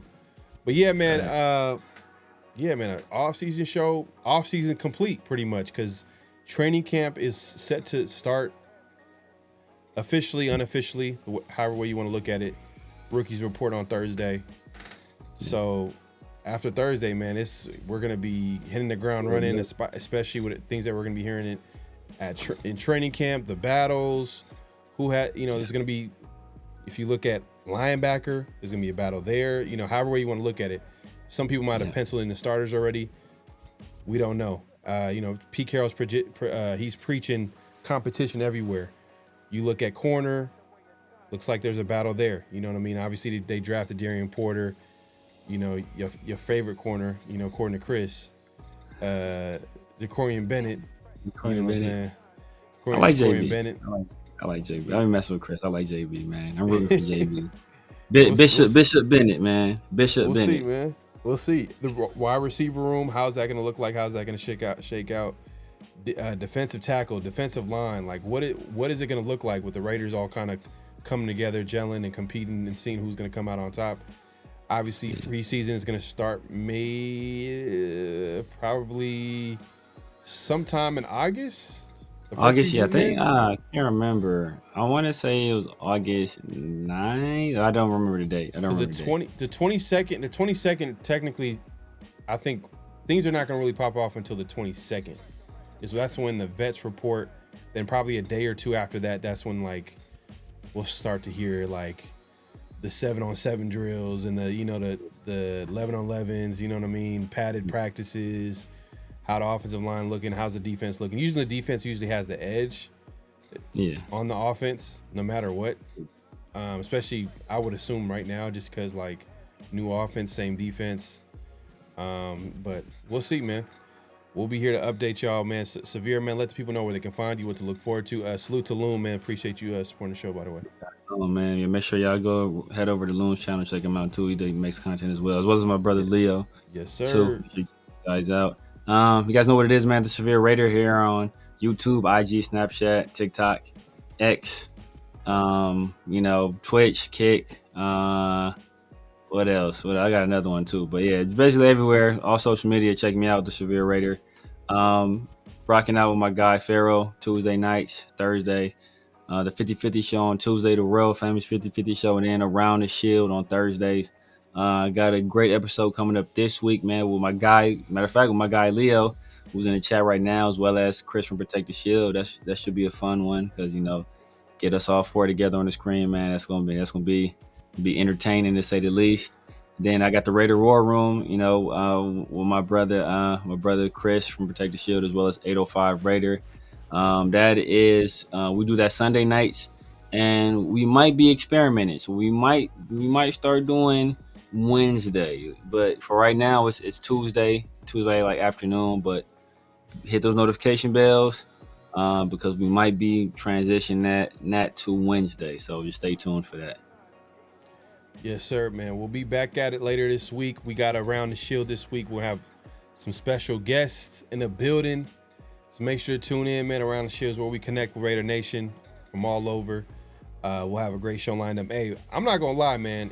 If y'all haven't tuned into Around the Shield, man, y'all need to tune in because the shows that we've been having great conversations from different content creators from different walks of life.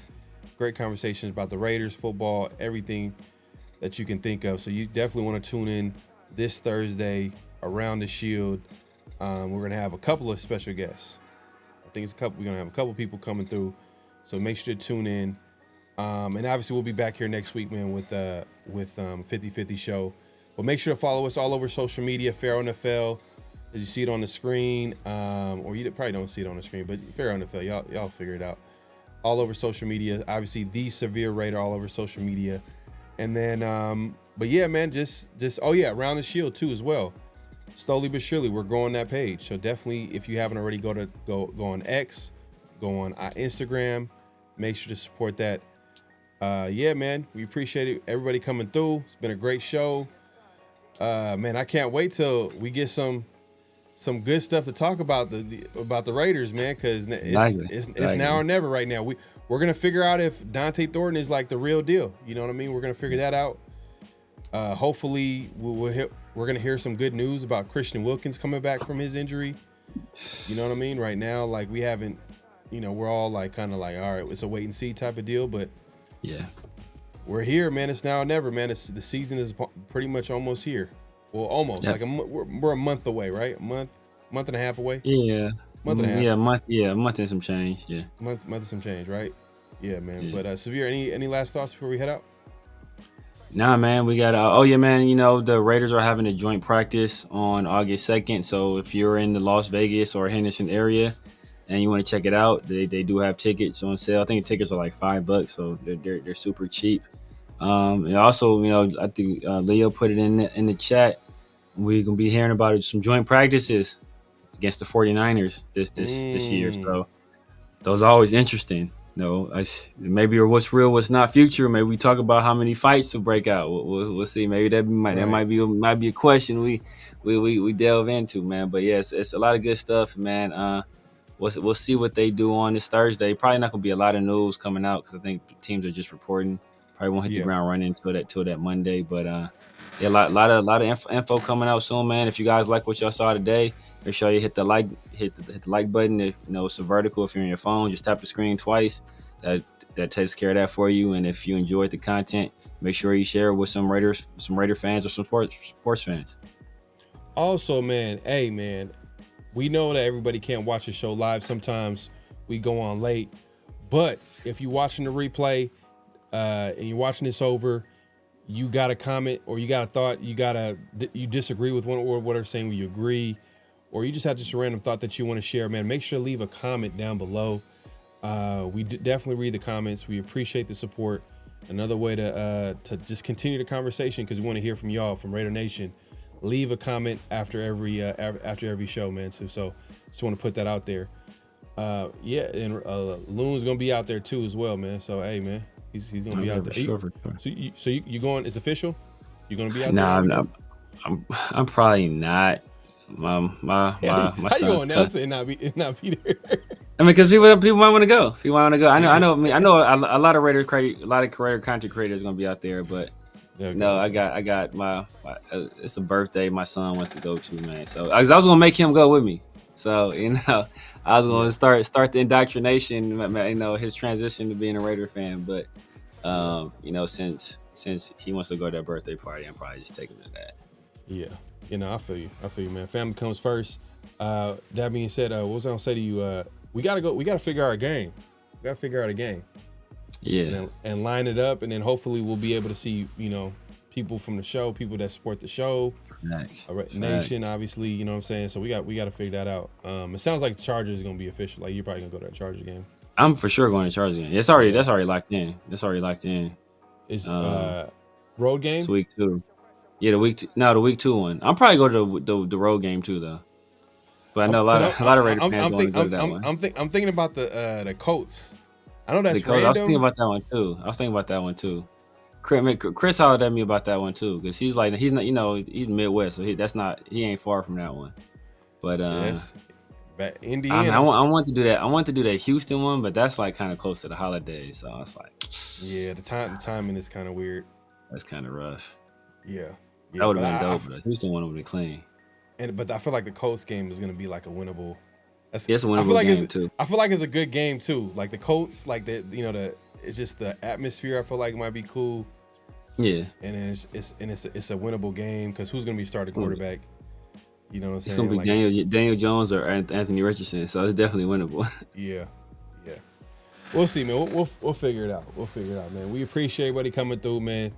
We'll be back at it, man, this Thursday. Make sure to tune in, subscribe, all that good stuff, man. We out of here, man. Peace. Just win, baby.